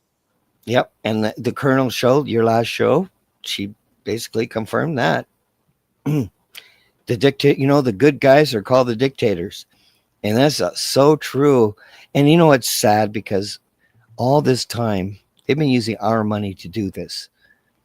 Our money was used to kill children in Gaza. I mean, what an absolutely obscene, for Trump to be, oh, well, they can't live there now. Well, yeah, well, they used your bombs to do it. Yeah, Libya. Yeah, I said Afghanistan. I meant Libya. Yeah, Libya, Gaddafi. I mean, everyone loved him. He was a hero. People were empowered. They didn't have to pay for electricity, school, healthcare, none of it. Everything that we're being robbed to hurt people. So now that we know that, I'm hoping that Trump will expose it all and break it all down, because New Babylon has to come down. So we're in the most exciting time in the history of mankind, I think, or at least a big revelation where we're going to be free again. And taking the poison out of our food, our water, is also going to restore us, because everything that we can be has been stolen from us from birth. When they put that first injection in, all those injections make sure that we don't become a threat to the oligarchs. It really is just to keep us down. They don't really want to kill us. They just want to make sure we're down. They want the fluoride to keep our IQ down and lower it. You're too smart. Dumb down a little. So all these were all weapons, but all slow kill weapons. They just want us functional. And again, these are all things that we would never do as human beings. This is just not normal behavior. As a leader, I would want to do what Gaddafi did: free healthcare and the best medicines and the best education. No pride flags, just education. If a kid's really intelligent, let them fly through 1 to 6 in 1 year if they can. Don't stop them. And if they go slow, don't punish them, because some of the most brilliant minds and inventors that we have ever had were terrible in school And held back. And here's a So good question from Jamie in our Facebook. He says, why does it seem like there are people here that are just shells with no wonderment or thirst for a higher development in oneself? Some people call them NPCs. What's your thoughts on why there are people here that are just like shells with no wonderment or thirst for higher development in oneself? Well, I think vaccines can have a lot to do with that. I still think the last one was a part of that. I think they medically found a way to steal the soul, and I've read about this. This has been said a long time ago, that they're going to find a way to steal the soul, and they have, by including the light of a firefly into the mix. But I think they screwed up because they had to keep it a certain temperature. Remember how cold it had to be, like minus 50 degrees? That's how it started. So And all of those have been discontinued and disallowed. Everything that they injected for the first 2 years. I just read about that. I think it was in 2024, maybe 23. They all discontinued. It's a new biovalent. It's something different than this minus 50 degree or whatever it was supposed to be. But I don't think that people can sell their souls. I don't think the soul is for sale. I think that divine spark, I think that's another fallacy where they, make people afraid right? Will, your actions here will, you have to account for them? Of course you will. Yeah, There's accountability, but I don't think that, like, I don't think something, your soul, you can't sell something that's not yours to sell. yeah. Well, how they did it was they needed to keep it under the temperature. The hospitals didn't do that, the protocol. And once the light of the firefly was injected, the light inside of us won't stay. And there's multiple scriptures on it where, like when you blow out a candle, there's smoke. So it says, the smoke ascends forever and ever. The light shines in you no more. And they will, in the future, after, these people injected, they will have no sleep. They will be, awake all the time because they will be robotic. And that's more the nanotechnology. But the firefly, God won't share a space with another light. You belong to God. God's greedy with you. He's like, my body. And as soon as you put another light, it blows out like a puff of smoke and ascends forever and ever. They've stolen the soul. And I think that's what happened. But talking to a lot of nurses, they didn't fulfill the protocols. So I think that a lot of lives may have been saved. A lot of souls have been saved by that specific error of judgment. And this is one time an error in judgment in the hospital is good because it is like the third biggest killer, like up there with cancer, is medical error. So this is one medical error that I'm glad happened. I think it was destiny. But what a dark thing to do, to want to get that light. And they call it luciferase. And Lucifer just means light bearer. And the firefly is certainly a light bearer. And it's certainly a beast. And it certainly can be scanned so it can fulfill biblically the mark of the beast, because they can find out if you've got that luciferase in you by scanning you. So it was all in place, the mark of the beast. And they did it all across the world. It was like a Georgia Guidestone event. And the starting gun was to use a dew to destroy the Guidestone. You've seen it long enough. Now we're destroying the evidence. Patent 060606. But yeah, Lucifer just really means light bearer. It's not really a name. Satan is accuser. It's not really a name either. It's a description. It's like Canadian. Canadian could be me or you. So it's vague. It's a description. It's an adjective. It's not a person. A jinn is like mankind. It's a kind of thing. It's made from smokeless fire, can change its forms. It's beautiful, according to biblically, a beautiful creation. So Satan's going to be like a beautiful man that all the girls are going to fall in love with.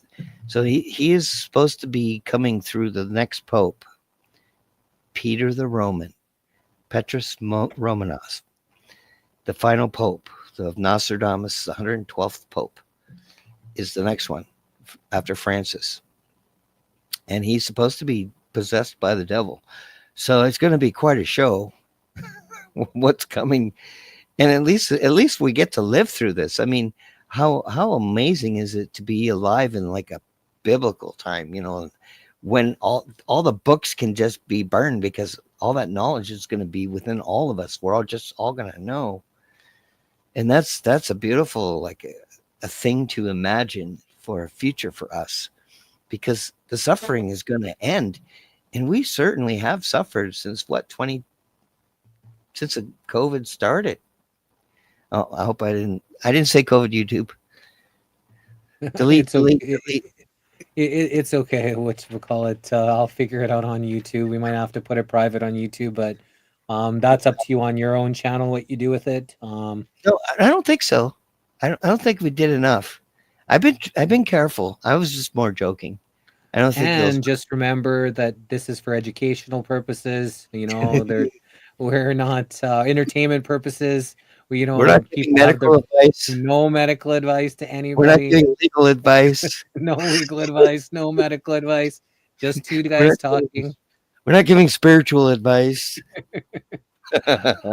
Now, when you talked about Satan, being the accuser, the opposer, the Yep. god of this world, meaning the opposing, the accusing is the opposing is the god of this world, the division opposing, opposed to being together as one, divine body.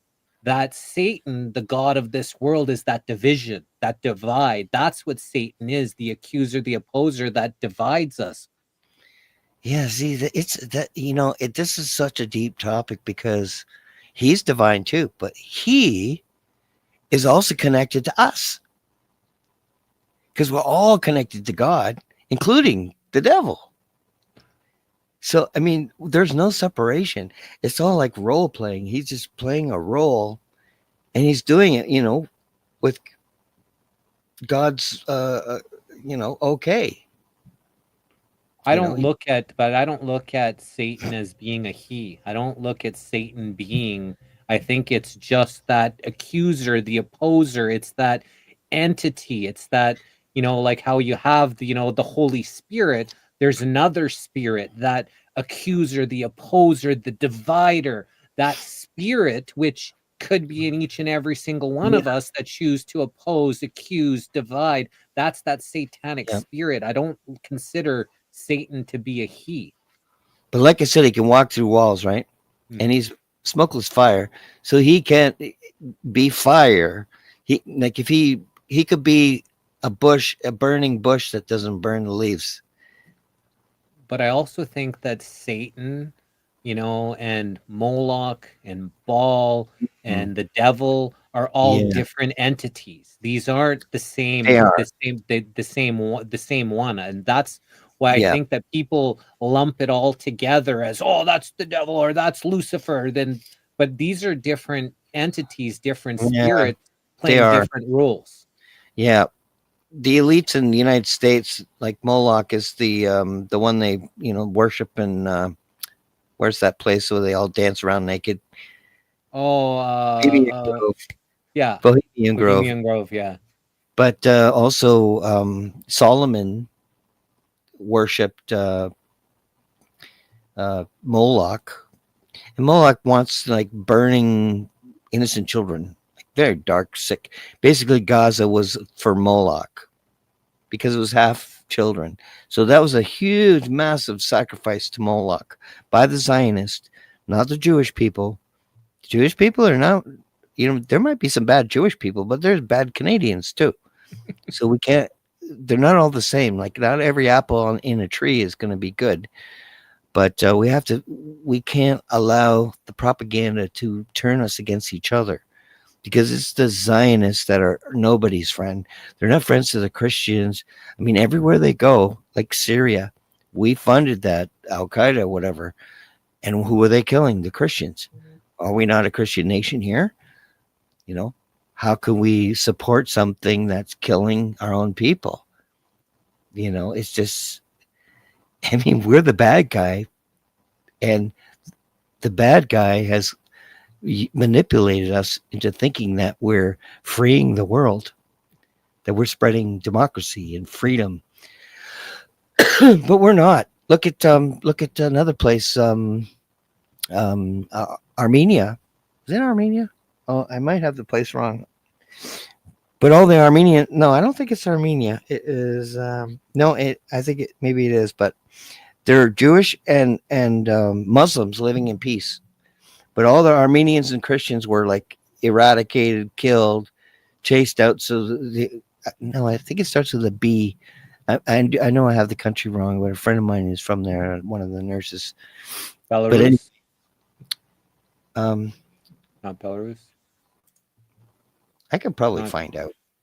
not sure, but Nurse but the Jew, Kasunajin. So she was on my show, but wherever I think it's Armenia. But anyway, we supported this, and here there's supposed to be this war between Jews and Muslims, but they lived in harmony before Israel was created. They lived in harmony in Armenia, everywhere, but Lebanon, Syria, the Jews and the Muslims lived in harmony. yeah, Things were all peaceful until they decided to militarize Israel for the Rothschilds through the Balfour Declaration, and Yep. then start to destroy, take people's land, kick people out of their houses. This is ours. We're God's chosen people, and cause this chaos and destruction.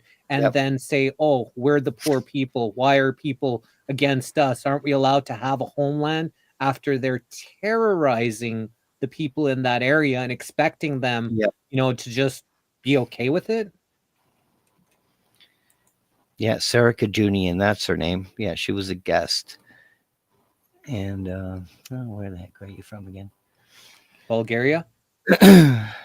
No, I don't think it was Bulgaria. And I can't believe, we get so much information. It's really hard to keep it all together sometimes. I think it's Armenia. But I mean, there's no war there. They live in peace. But all the people that are from there are dead or been chased out. So this is another example of, sinning against geographical areas in different countries. And, I have faith that Trump's going to put an end to all of it. So long as they keep being honest and transparent, I see a timeline here. I'm watching everybody. So I'm watching Alice Bailey in her 2020 or March 21st deadline. I mean, that's it. We're in the golden age. So either your frequencies are going to rise and you're going to become whole again, or you're going to be in the negative. So that's why loving your enemy is so important, because if you can do that, if you can love your enemy, you can love anybody. You don't have to love spiders. We had someone come on here, the young Pharaoh, a guy, musician, kind of dark skinned guy he's after, what's his university? He feels that spiders are actually the true aliens that come here, the bloodsuckers. They're ones that are here because, down, if you bury someone, what happens? All the spiders creep in and drain the blood out and suck the blood. He thinks that spiders are what are actually the true aliens. And I thought it was quite fascinating take on things, because that's one thing I love about being able to do what I do, is just find out all the different people's theories on what's going on, so we can just learn and formulate our own opinion on what this is. Yeah, and I love the speculation. It just shows the curiosity. The Bible says, seek and you'll find. And that's the whole thing is, you speculate. Someone says something that sparks a light, an idea, and then that sends me off into a different direction. And I, try to get to the core of that topic. And that's been my life for years, very long time. And I was very excited to find the truth when I started translating the Bible. I was scared, but I was also fascinated at how amazing it all became when I started. Every time I read another book, I learned a little more, and I got a little more perspective. Because it was really all about, because they all have a God, and they don't realize that it's all the same God, the same creator. And then we're certainly higher beings and the sons of God, right? But the Vatican removed Ruach, the feminine noun, the goddess. And the most beautiful thing about Ruach is it didn't just stop at the fact that she was a woman. The beauty of Ruach is that she's like the goddess of wisdom. I mean, there's so much tied into it. She's Sophia, and they just dismissed her, and they just gave us, the earth was without form and void, and darkness was on the face of the deep, and the Spirit of God was hovering over the face of the waters. So they turned a woman into the Spirit of God. They just deleted her from our memory banks and our history. So finding a girl, showed me how evil the patriarchy is, because it's all like men, women can't teach. And I think that was all inserted. That doesn't make any sense to me, because both parents teach a child. You can't say a woman can't teach. Doesn't make any sense to me, because I learn from women and men, and we learn from our mother and our fathers. can learn how to cook and clean and do crafts and all sorts of things from either parents. There's no sex attached to it. It could be the man or the woman. So I think that's a part of the usurping of the Bible, of the original Hebrew tablets. But I think there was also a very heavy-handed patriarchy when the Quran was written, and when the Bible was written. I think patriarchs took over it and removed a bunch of books that didn't go with the agenda, like the books removed from the Bible. There's so many of them. Enoch, for example. I'm pretty sure I heard you talk about Enoch as well, who never really died. He just went up to heaven. But ever since the fog, I've been losing my voice. You remember the fog was a month ago, 2 months ago? December, I remember I was out in the country and I started driving back into the city, and there was fog everywhere. And this was a week before or 2 weeks before it all started getting all over TikTok and what's this fog and what's going on. So I actually saw it in Alberta, and I was just like, whoa. And I was like, could hardly even see in front of me. I haven't been affected by it at all, but that I think it started in December. Yeah, it's pretty gross, Jamie. I know. They're freaking mental, man. Like it, and when it comes to Jews, I mean, I could become a Jew. You could become a Jew. It's a religion, something you can join, you can leave. It's like Christianity. You can come and you can go. Hi, Karen. Thanks for joining us. So it's just a religion. And they say anti-Semitic. If you're against Israel, you're anti-Semitic. But I mean, my God, Palestinians are Semitic. And Israel carpet bombing Gaza is anti-Semitic because they're Semitic people. And Semitic just means language. It's not a religion. It's a language. Like we speak English. It's linguistics. It's not religion. So they play with words and they play with their mind, and all of that veil is coming up. And I'm so happy to be a part of it with you, my brother. Well, when it comes to some of these people that claim that they're Jewish, they come from Ashkenaz, and Ashkenaz actually came from Gomer, and Gomer wasn't a Semite. He wasn't even Semitic. It was Shem that was Semitic. And so the ones that come from Ashkenaz, the Ashkenazis, they're the ones who claim that they're Jewish, and they say that they're Jewish. Obviously, it's a religion, but they don't come from a Semitic bloodline.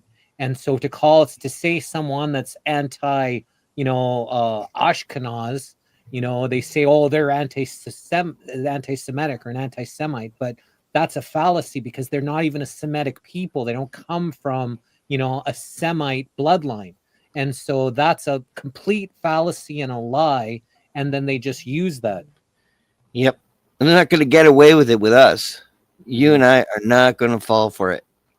You can't lie to us because our faith is strong, and our gut speaks to us and tells us what's a lie and what is not. Queen Romana, oh my God, I don't know what to say about her. Sleeping giant. Yes, Queen Romana is like a cult. It's not legitimate, or she would be, the Queen of Canada. Uh-oh, you just stepped into it with Sleeping Giant. But I'm not saying I'm against her, because you could be a Queen of Canada or a King of Canada. If Canada's were to have a king or a queen, I want them to be from Canada. And I don't mean Indian, because Indian are from India. So that's an incorrect terminology for natives in Canada. So I'm like partial Micmac. And that's just really the region of Canada. That's all that is. The area that we're from, the East Coast, which I loved. Beautiful out there. It's hard to live there because you need a lot of money to be able to survive. But I love the smell of ocean air. I really can't say much about Queen Ramona. I've watched a few of her talking, but just I don't feel it doesn't feel legitimate to me. It just So feels like a delusion of grandeur, uh, just making a claim, a self claim, like a legalese claim about who I am. I am, because anyone can do that. I can say, I am Jewish and claim that and stand in it. well, Sleeping Yeah, Giant was there false on prophets. yeah, and Sleeping Giant was there in on Parliament Hill when Queen Romana burnt the Canadian flag, and he says, "I seen Queen Romana burn the flag on Parliament Hill, and nobody believes me." I remember it, so I completely remember that she was there and burnt the flag. He said that he saw her with a military escort, and believes that some of the stuff with her is going to be revealed. He gets blocked and banned on every show that he's goes to because he keeps talking about this kind of stuff. Yeah, Again, I don't care. It's about information. Nothing yeah, he says is hateful. And so, he just wants people to be aware of what he feels and what he sees and what he thinks is going on. And he's completely respectful. And mm, so I could never block or ban him for anything because but the only thing, like how you said earlier, I'm a free speech absolute. I'm completely, as long as you're not disingenuous and you're yeah, not here just for hate. And if someone yeah, here was hateful rhetoric, I just turf them right away. Because that's just poisoning the apple. for sure, Rotten for poisons sure. the whole bunch, right? It's true. Otherwise, you can say whatever you want. But Question anybody that comes on here, but this is what I don't allow when it comes to the free speech absolutist. I just don't allow hate to be spread here on our show. yeah, I think that's and even burning the flag. I think that's inappropriate. It's unstatesmanlike to disrespect anyone's flag from any country, especially the one that we stand under. We have a big enough problem with the flags being removed from our courtrooms, so they don't stand under the guarantee of the flag. The flag has a purpose in the courtrooms. That was when I think I'm just getting to that comment when I told you you stepped in it It's there. okay. I mean, one thing you'll get from me and Jess is we're going to be honest. You know, we may speak from opinion, but generally, I try not to. I try to speak from the heart and be as factual as I can. I mean, that's the whole point of my podcast. It's just showing you the evidence. I don't want to just speak. I want to show you where it is. Like when I quote scriptures and they're saying, look, this one scripture, the whole church has betrayed us because of this Matthew 7, you know, that one piece of the puzzle. They just kind of jumped over it and skipped it and said, all right, we're not gonna talk about this part. But it says clearly, don't do it in my name. Do go to the Father. Go to my Father. My Father is your Father. And that's true. Is he God? He was when he was here. He was endowed with everything that the Creator was. And most of the people that were saved or healed, he told them clearly, I didn't heal you. You were healed by your own faith. And that's what he brought to people. He strengthened people's faith by his words and by his presence. And the power of the mind and power of influence. So he was a teacher. He's a world teacher. And I don't have any problem with quoting him and teaching his parables, but don't pray to him. Praying to him will doom your soul. It'll doom your future. And we're at a potential point. This could be another false flag. They may have created Alice Bailey a month ago, and I found her thinking it was 1919. So I'm hoping I'm telling the truth. But you always have to be prepared that sometimes you might have been lied to in the beginning, and you're just repeating the lie, not knowing that you're lying. So we have to humble ourselves and realize that we can always be corrected. And you want to be on the right side of history. You want to live by the truth. You want to spread the truth, because there is no time like the present for spreading the truth. And the truth is your testimony to of witnessing the truth. And like Paul just said, a lot of what you think is truth has just been repeated generation after generation after generation, and it doesn't mean it's the truth. So unless you have testimony, over something, then it's your opinion. It's not absolute truth, because you could be repeating something as truth that's a lie, not knowing it's a lie, you thinking it's the truth, but you're actually helping, the darkness prevail by spreading lies that you don't actually have any firsthand testimony to. So be Mhm. careful what you say, who you talk about, and what you're saying about whoever that is. Unless you have testimony, then even if it's the truth and you don't have testimony, that's almost as bad as a lie, because you don't actually have testimony to that, and that's bearing false witness. Yeah. And like repeating in the church, in Jesus' name, in Jesus' name, I cast you out in Jesus' name. All of this is wrong. It's not supposed to happen. Jesus said not to do it, but the priests are still doing it, and people are being brainwashed into praying ineffectively. I mean, the best thing we can teach each other is how to pray effectively. And really, the role of the church was to do that, and they didn't. They betrayed us. So they're a part of the problem, and they don't know it. I'm not saying all priests are deliberately doing it. I think they're doing it by habit too, by repetition. Repeat a lie enough, and it seems true. And I think that could have happened to a lot of them too, and they don't even know it. I don't think they even know it. They never retranslated the Bible. They never checked. Just like the doctors don't, test every vial of vaccine that they get. They don't check it. They don't have time for that. And that's where we come in. We're here to reveal the truth. I went through every vaccine, every ingredient. I lost 3 children because of vaccines, and I went hardcore into investigating and looking at each one and what was in them, and every single ingredient. I looked at what are the effects of this ingredient on, what does aluminum do to the body? Well, it weakens your immune system, so it's easier for you to get sick.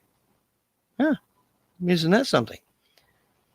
So it took me having to lose my children, but to me, I'm going to see them again. They're not dead to me. They're eternal. I mean, they couldn't have been more pure dying as children. So I know that they're will be reunited. Be reunited with my father and all the people that I've lost throughout the years, and so will you. So we will all be reunited, and there are good days ahead of us, and we can look forward to that and help each other through it, because it's not going to be easy, but it's just going to be fast. It's going to be very quick, accelerated. So get ready. It's like going to be erased. When you heard Colonel Towner, because you said you watched the last show, when you Oh heard yeah. her talk about her daughter, and they went and got her to research every single ingredient and then decided absolutely no, they will not inject her granddaughter, the daughter. You must have felt good hearing that. Yeah. Well, she did what I did, and yeah, I would never tell anyone what to do, but I will certainly go over the ingredients with people and tell them what this ingredient does and what that ingredient does. And we're going to have to do that with food too. It's going to be gone. They're not going to be allowed to poison us anymore. That's fascism when that happens. And thank you, Mary. Yeah, it's like a scar that doesn't heal. I mean, but my faith makes me very strong, and I know my children still live. They're eternal souls, and there's going to be a reunite. We're going to I'm going to reunite with them, and so I know a beautiful thing is about to happen.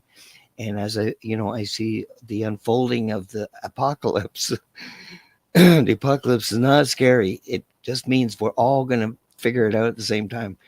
We're going to get a download, and we're going to just know everything that God wants us to know.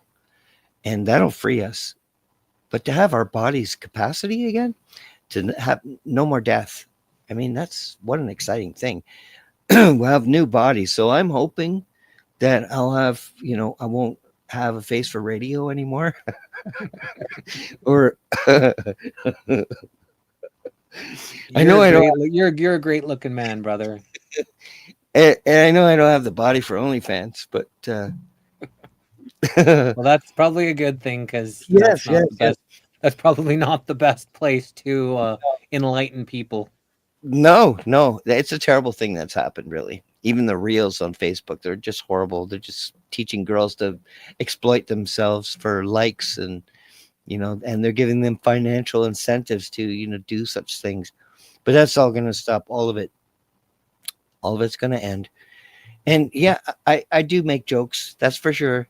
It's good to laugh, and laughter is a medicine. It can heal you. And so laughter is a very important, valuable part of my life too, is to be able to make someone smile, to make them laugh. I know that they're being blessed and they don't even know it. So we went over 2 hours. Am I going to get cut off soon? No, there's no hard cut. I'm enjoying this conversation. I just Yeah. wanted to mention here to Patrick, who we've had here on the Missing Link Live a few times. He was asking about 999 if he could be on. I already promised 999 to someone a few months ago. And then you're the third person now that's asked in this last, week for 999. So I might actually, I'm going to ask the person who I promised it to, and that person's been on maybe 6 or 7 times. I'm going to ask if we can maybe open up 999 to a few people and not just have it for one person, because Yeah. they said that, that I know lots of people have been asking me lately for that number. So maybe that's probably a great idea, maybe to open it up just so to have, some people. But I've got to ask him first, because I did promise him that he could be 999. So I just don't want to say it's okay, but I'll let you know if that's okay with you. To be on with some other people. I'm going to let the people that have asked me about 999 and just open it up to a few people. So I think that might be a great end to, the 999 episodes. I Bring a agree. bunch, invite a bunch of people on, and then Yeah. we'll have the show 1000, which y'all don't know, but we've got someone spectacular. I haven't publicly said it yet, but we have a spectacular 1000th show that I'm sure you will all be excited and happy to have on the Missing Link Live. So I still, agree. we're not letting anybody know as of yet who that is, but just know that we've got a great episode, or a great show, great interview for our 1000th, someone who's never been on the Missing Link Live before, and I'm really excited about having him on. You got your Yeah. first hint. It's a him. I think a round table would be really awesome. Like for your last show before 1000. Yeah. That's quite an achievement though. That's a lot of information. I can't even comprehend how this has actually happened. It actually makes no sense to me. I was just doing the research, I don't know, a few weeks ago, and if you wanted to watch every episode from beginning to end, from 1 to 985 now, if you did watch for 24 hours a day, it would take, what was it? I think it was 63 days, 24 hours a day. It would take over 2 months watching. And if you wanted to watch it 8 hours a day, it was like 256 days. It would take you 3/4 of a year, 8 hours a day, to just watch from beginning to end. I can't even fathom like how this actually happened, but we just, one interview at a time, I guess. You walk 1,000 miles one step at a Crazy. time. Yeah, it's hard to believe, eh? Yeah. And it's just loaded with information. I think some guests are way out there, but I still think it still has value. I think everyone has something to add. And I think you believe that too. You believe everyone 100%. I think we all have a little piece that we don't realize that has value, but I think we all have something. I think just like with me, with all the different religions, it's like they all have value, even though they've been demonized by my own church. And I don't have a church anymore, but it's the value of all the others is unbelievable to me, because it really opened my eyes to a much better picture, a much more normal, more beautiful. I think the Gita, the Bhagavad Gita, was probably the most beautiful because it just brought everything together for me. And it started with retranslating the Hebrew, and that's where it all began. And it was terrible to, like, how could they lie to us? This isn't a joke. You don't lie about God. So I knew what has happened to us. I don't know who did it, but I think the church has been definitely taken over by Jesuits and not good people, because they could have solved the world problems, world hunger. I mean, I think we ourselves, we could solve all the problems. I think we could make much better education if we had a handle on it. We could have everyone that's graduating could graduate with an apprentice, and they could be guided towards whatever career direction you could discover. Discovery could be in the first 6 years. Find out what you want to do. Have them a little sample of carpentry, doctor, and just have a little taste of everything, and find themselves in the first 6 years. And then in high school, have them become that person, because they're like sponges when they're young. They're just, children are like geniuses, and that's all been taken away from them. I don't want to do that. I want to give them, if they can go like 6 grades in 1 year, let them rip, because God gave them that gift for something. So don't pull them back. Let them go. Everything can be done better. Natural medicines, all of that's been taken away from us. That's going to come back. Natural healing.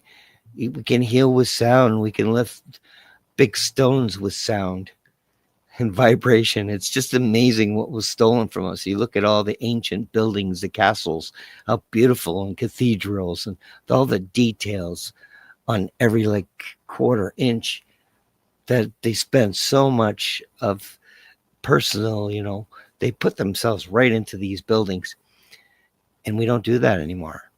That's coming back.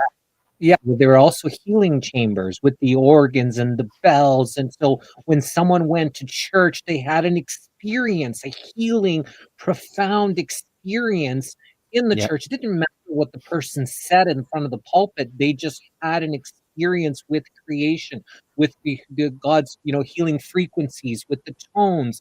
These were magnificent experiences they had that was taken all away, from. And the churches that I still like to go to are generally with darker skin. They got the music, they're jamming, they're singing, they're all lively. They're not sitting there telling you a bunch of what you should or shouldn't do.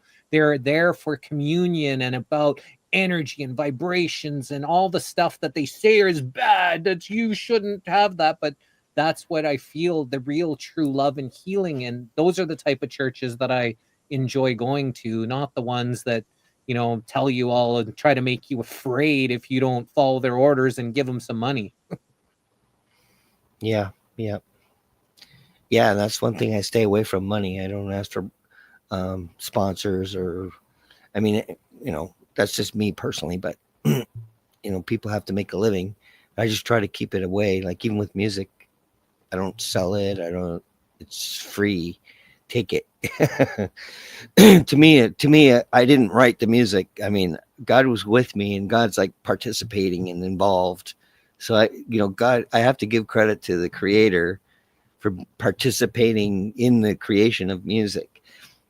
So I'm very humble with music too. I don't know if you've heard any of my music. If it wasn't for you, because I deleted all my YouTube, like I told you, all my songs were gone, everything. And I realized Reverb was empty. So I started reloading. So if you do go to that page, my Reverb Nation, uh, I will be uploading original songs in 432 hertz, and it's more like elevator music. Um, it's not the contemporary. It's not see. It's hard for me to describe my music. It's not contemporary pop or anything. It's elevator music, something you can listen to in the background while you're having dinner or something. Do you have any that you wanted to share with us right now? Karina says, let's hear the music. Someone earlier, I think it was Diane, said, accordion, he plays the accordion. Can you play the accordion for us? Is there anything that you wanted to share, while you're, on your first time here? Well, I mean, I could I could play it at like a share screen thing. I don't know. I Sure, forget. whatever you want to do. And there was the only link that you sent me. Is there any other links to your YouTube or anywhere else that you wanted people to No, know about how they can find you or connect you? This is the only link? yeah, you have the reverb. I didn't know. I didn't know I gave that to you. Yeah, you But sent that to me. let's see. I better stop this and go watch it on YouTube. Let's see here.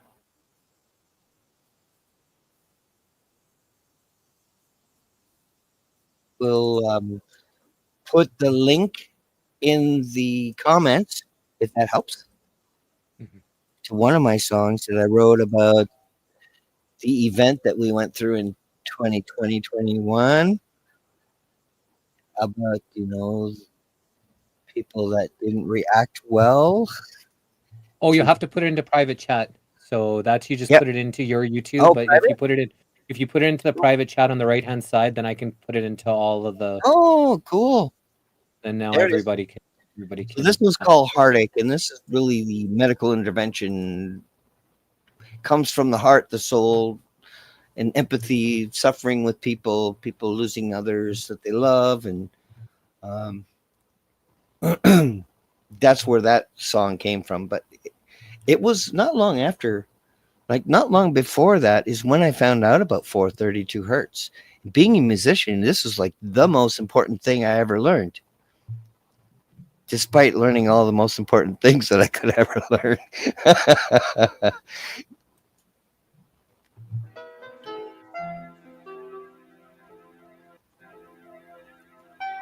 Yeah, baby.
Yeah, I'm sorry. It's a sad song. That's why the video is crying and not uplifting. That's true. It's probably not the best song to showcase.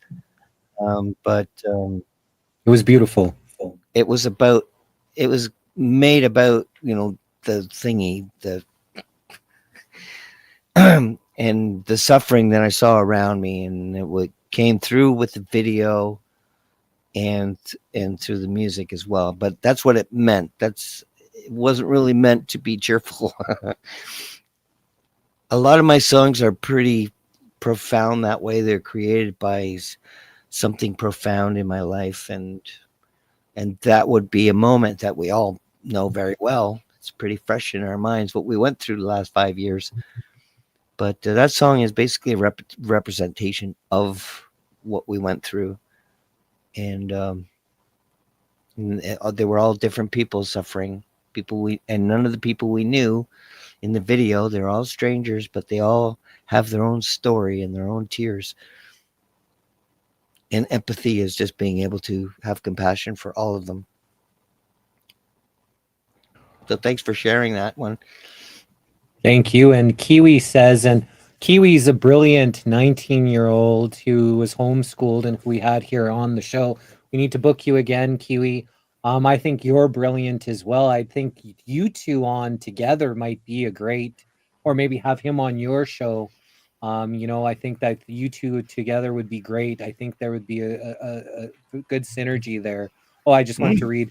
So Kiwi said to the 440, 40 days, 40 nights. Why 44? If you look at the clock face at 20 minutes past 4, both hands are on the 4, hence 44. And 420 is the first day of Taurus the Bull, April 20th, the 110th day of the year. Interesting. Yeah. Yeah. If you want to be a guest on my show, Kiwi, just message me. I'm on Facebook as well. And of course, my focus right now is getting all the candidates in the election on the show as I possibly can. And then that's going to revert to the federal election just to inform people about that. It's not really something I enjoy. I don't like politics, but I think that with a little digging, I can find the right people so you can hear what each party represents and what it would mean if they were in office. And sometimes you only need to get a seat to get that voice, your voice. Sometimes it only takes one seat in the legislature. But we certainly deserve our voice in there, and we don't have it. We don't have it. They all voted for critical race theory. In the Ontario provincial debate, all 4 of those parties voted for critical race theory.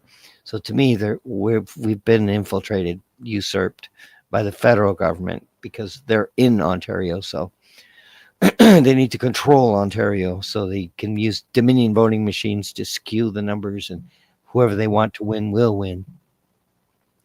It's a shame. I think in a natural world, a constant, a perpetual, not majority, but opposition government would be libertarian. Same with the United States. Why wouldn't anybody vote for freedom, liberty, sovereignty, bodily autonomy? I mean, why wouldn't anyone even think about it? So the fact, to me, that would be normal to have an opposition party that would be libertarian. From everybody I meet, like all my friends, the people that I meet, they all love their freedom. But anyway, I think it's all unfolding in the next month, and I hope everyone, goes through it as gently as possible. And if I'm wrong, then I'm sorry. It's like another one of those 2012, doomsday thing. It's possible. I mean, it is quite possible that Bailey was just invented. I don't know. But I mean, God basically guides me all the way through this and is in charge, basically brought me to Alice. So we'll see. And I think it's an important date that's very close. We're February 19th now. So it's not far away to March 21st. So we have to get as much knowledge as we can, share as much knowledge as we can, forgive those who trespass against us. For God's sakes, let go of any, the hate. If someone stole from you, just forgive them. It's not worth dooming yourself, because once you're free from that curse of unforgiveness, you'll be prepared and ready for our raising of our frequencies. I love that.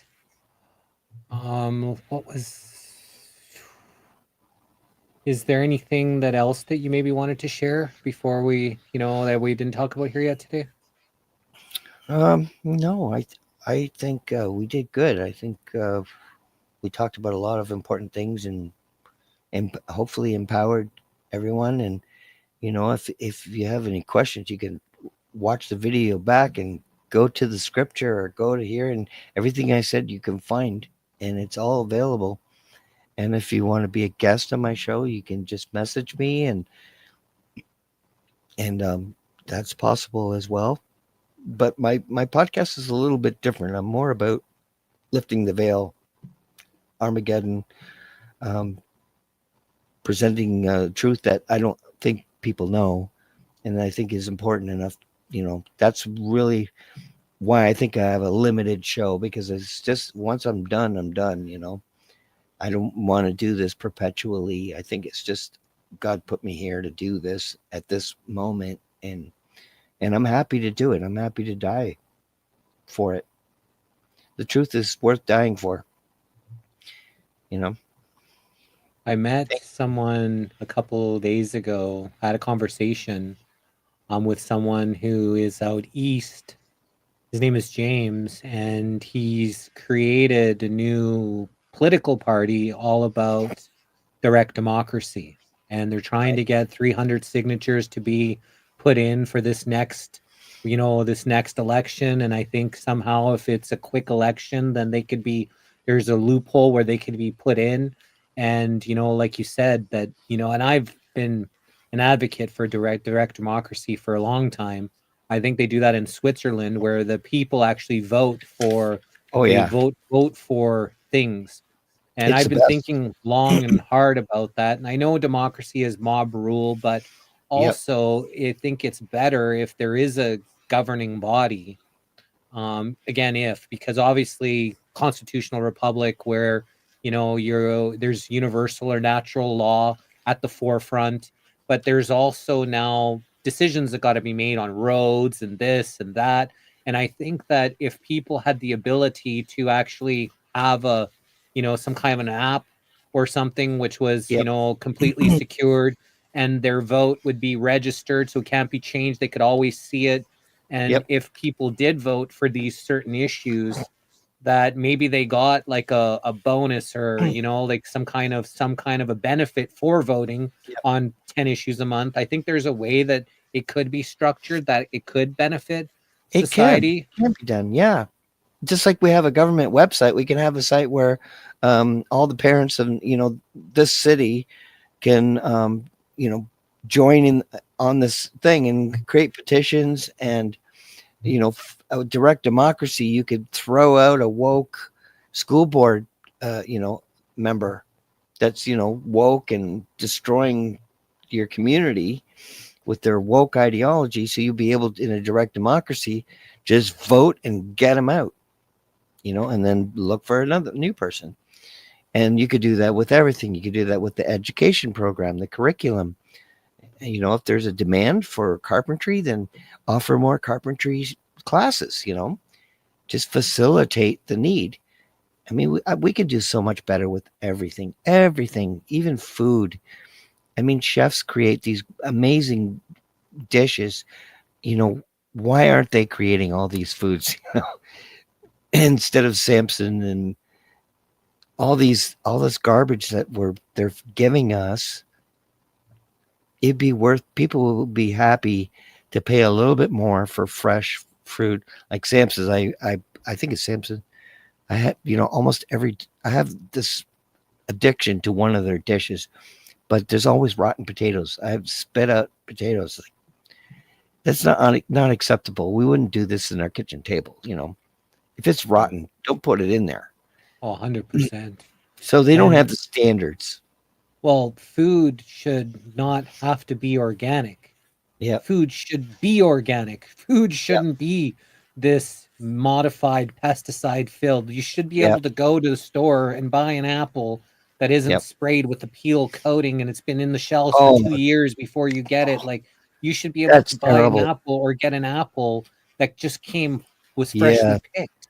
And yeah, then that you build. could allow it to ripen in your house. If it stays there for a week or 2 weeks, you could buy, whatever it is, but should be normal and standard where we actually have real food where ingredients are actual warning label. It's not an ingredient as one ingredient. You got an apple, you got a pear, you got a broccoli, you got a chicken, you got these are one ingredients, Hmm. that should be, where you can put these separate ingredients together yourselves instead of having it concocted and then chemically synthesized and Yeah, made synthetic copies so they can patent it because they can't patent anything that's nature. yeah, And it's so terrible. like this is where we've gone off track, and the answers are simple. Like we can get things on track very quickly, but it Yeah, just means that everybody needs to want to have mhm. real food again. Yeah. With the direct democracy, you can end the use of glyphosate. Just stop it, because like 100% of fast food restaurants tested positive for it.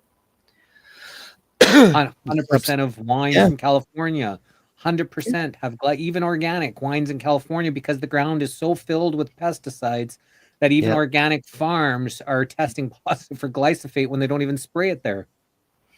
yeah. We can do much better, and I want us to be a part of it. And I think we are. I think we're a part of what's happening, and I'm grateful and humbled by that. That's beautiful, man. Any final thoughts? Any words of wisdom? What do you think Yes. people should know before March 21st? Like, what would you want to leave people off here with? Well, I would say it wouldn't hurt to just look up Alice Bailey 2025, and if you get scared easy, don't read it because it is like all or nothing kind of book, and I really don't like presenting that kind of information, but she does say it. She does give a remedy. There is a way out of it, and that's always good news. And basically, what Doge is doing in the States is doing exactly that. It is getting ready for the golden age. And Trump said, Trump says things like he knows, but he's not telling you. He's giving you a hint, clues, like when he said, we're heading for the golden age. He's not lying. He said it. He also said, well, we'll be with Israel for 1,000 years. That's also biblical, because we're not going to have death anymore. So we're going to be here in 1,000 years. And then after that 1,000 years, then we're going to elevate again and rise again. But death will no longer be a part of our life. And that's nice. If you can heal yourself, you will never be sick. You'll never die of cancer. If you have cancer, you're going to get rid of it. It's going to be gone. So hold on, hold tight, and be hopeful. Never give up hope. And thank you so much. I feel like we're brothers, and I love you like a brother, and I'm happy to meet you, and I enjoy our time always. Well, I love you too, brother. And, we are in this together. Is that slogan that not everybody likes. We're in this together. And it's like they co-opt and corrupt all these good sayings and numbers and all these things, colors, and they kind of invert it and pervert it and whatever. But, we're, brothers, right? And Yep. everybody that's listening, we're brothers and sisters. We're all got that divine spark in us. And, Yep. once we realize that we are all in this together, then that's when the true healing and the true power begins. We have that divinity in each and every single one of us. So this was great. I'm excited about booking you on for the next show. I was even thinking maybe the week of that 21st. So maybe in a month times, if you're interested, coming back on. I've already have someone on the 21st, so and it's interesting because If you had something before, that would be good too. 17th is St. Because Patrick's Day is open right now, so yeah, because more things are going to be happening on that way. And yeah, we so will be closer to that date, and we may have more information to add to it, and maybe some preparatory information. But yeah, after it'll be too late. We might not be here anymore. well, interesting because we have in our audience, we've had someone talking a lot about Brian Jackson. He's been talking about Abaddon. Common Collective Abaddon is on his way. Second Thoughts Run. And on the 21st, we have someone named Esau Abaddon who's booked on the 21st. So he's been saying that Abaddon is here, and we've actually got someone that's, goes by that name who'll be here on the 21st, he asked for that date 3 months ago, maybe, or more. And so, I wasn't aware of the Alice Bailey link to that date, but now I maybe know why he wanted that date for him to be on the show. But we do have St. Patrick's Day on the 17th open, so I'm not sure if you'd like that date, but it's yours if you want it. Any date. No, then I can tell everyone why Israel's bad. Israel, the man, not the state. Mm-hmm. You see, Israel stole his blessing from his brother. His brother was Jacob in Israel. Yeah, Israel. Yeah, Jacob. The blessings were supposed to go to his older brother, but he conspired with his mother to get the blessing. He deceived his father. He still got the blessing. He was called, because it was, his Isaac's to give, but he did it deceptively and stole. This is like Israel's stealing now. This is what I was thinking. Isn't it the same what we're seeing unfold now? It's still a bad thing. They're still stealing land now, and they're enemies with everybody around them. Syria, Iraq, Afghanistan, all these wars were for Israel, the one who stole his blessing from his brother. So isn't that cool how it just all comes together, eh? It's and all we've never unfolding. been told the truth, but you're going to get the truth now. You met the right people for that. I love it. Well, thank you so much. Thank you. Tomorrow on the Missing Link Live, we've got Jake Borchardt, who was an ex-hockey player, and he's out living, I think, in maybe Cyprus or somewhere, traveling the world. He's got a fascinating story. He sent me his book. So that's tomorrow at noon Eastern Standard Time on the Missing Link Live.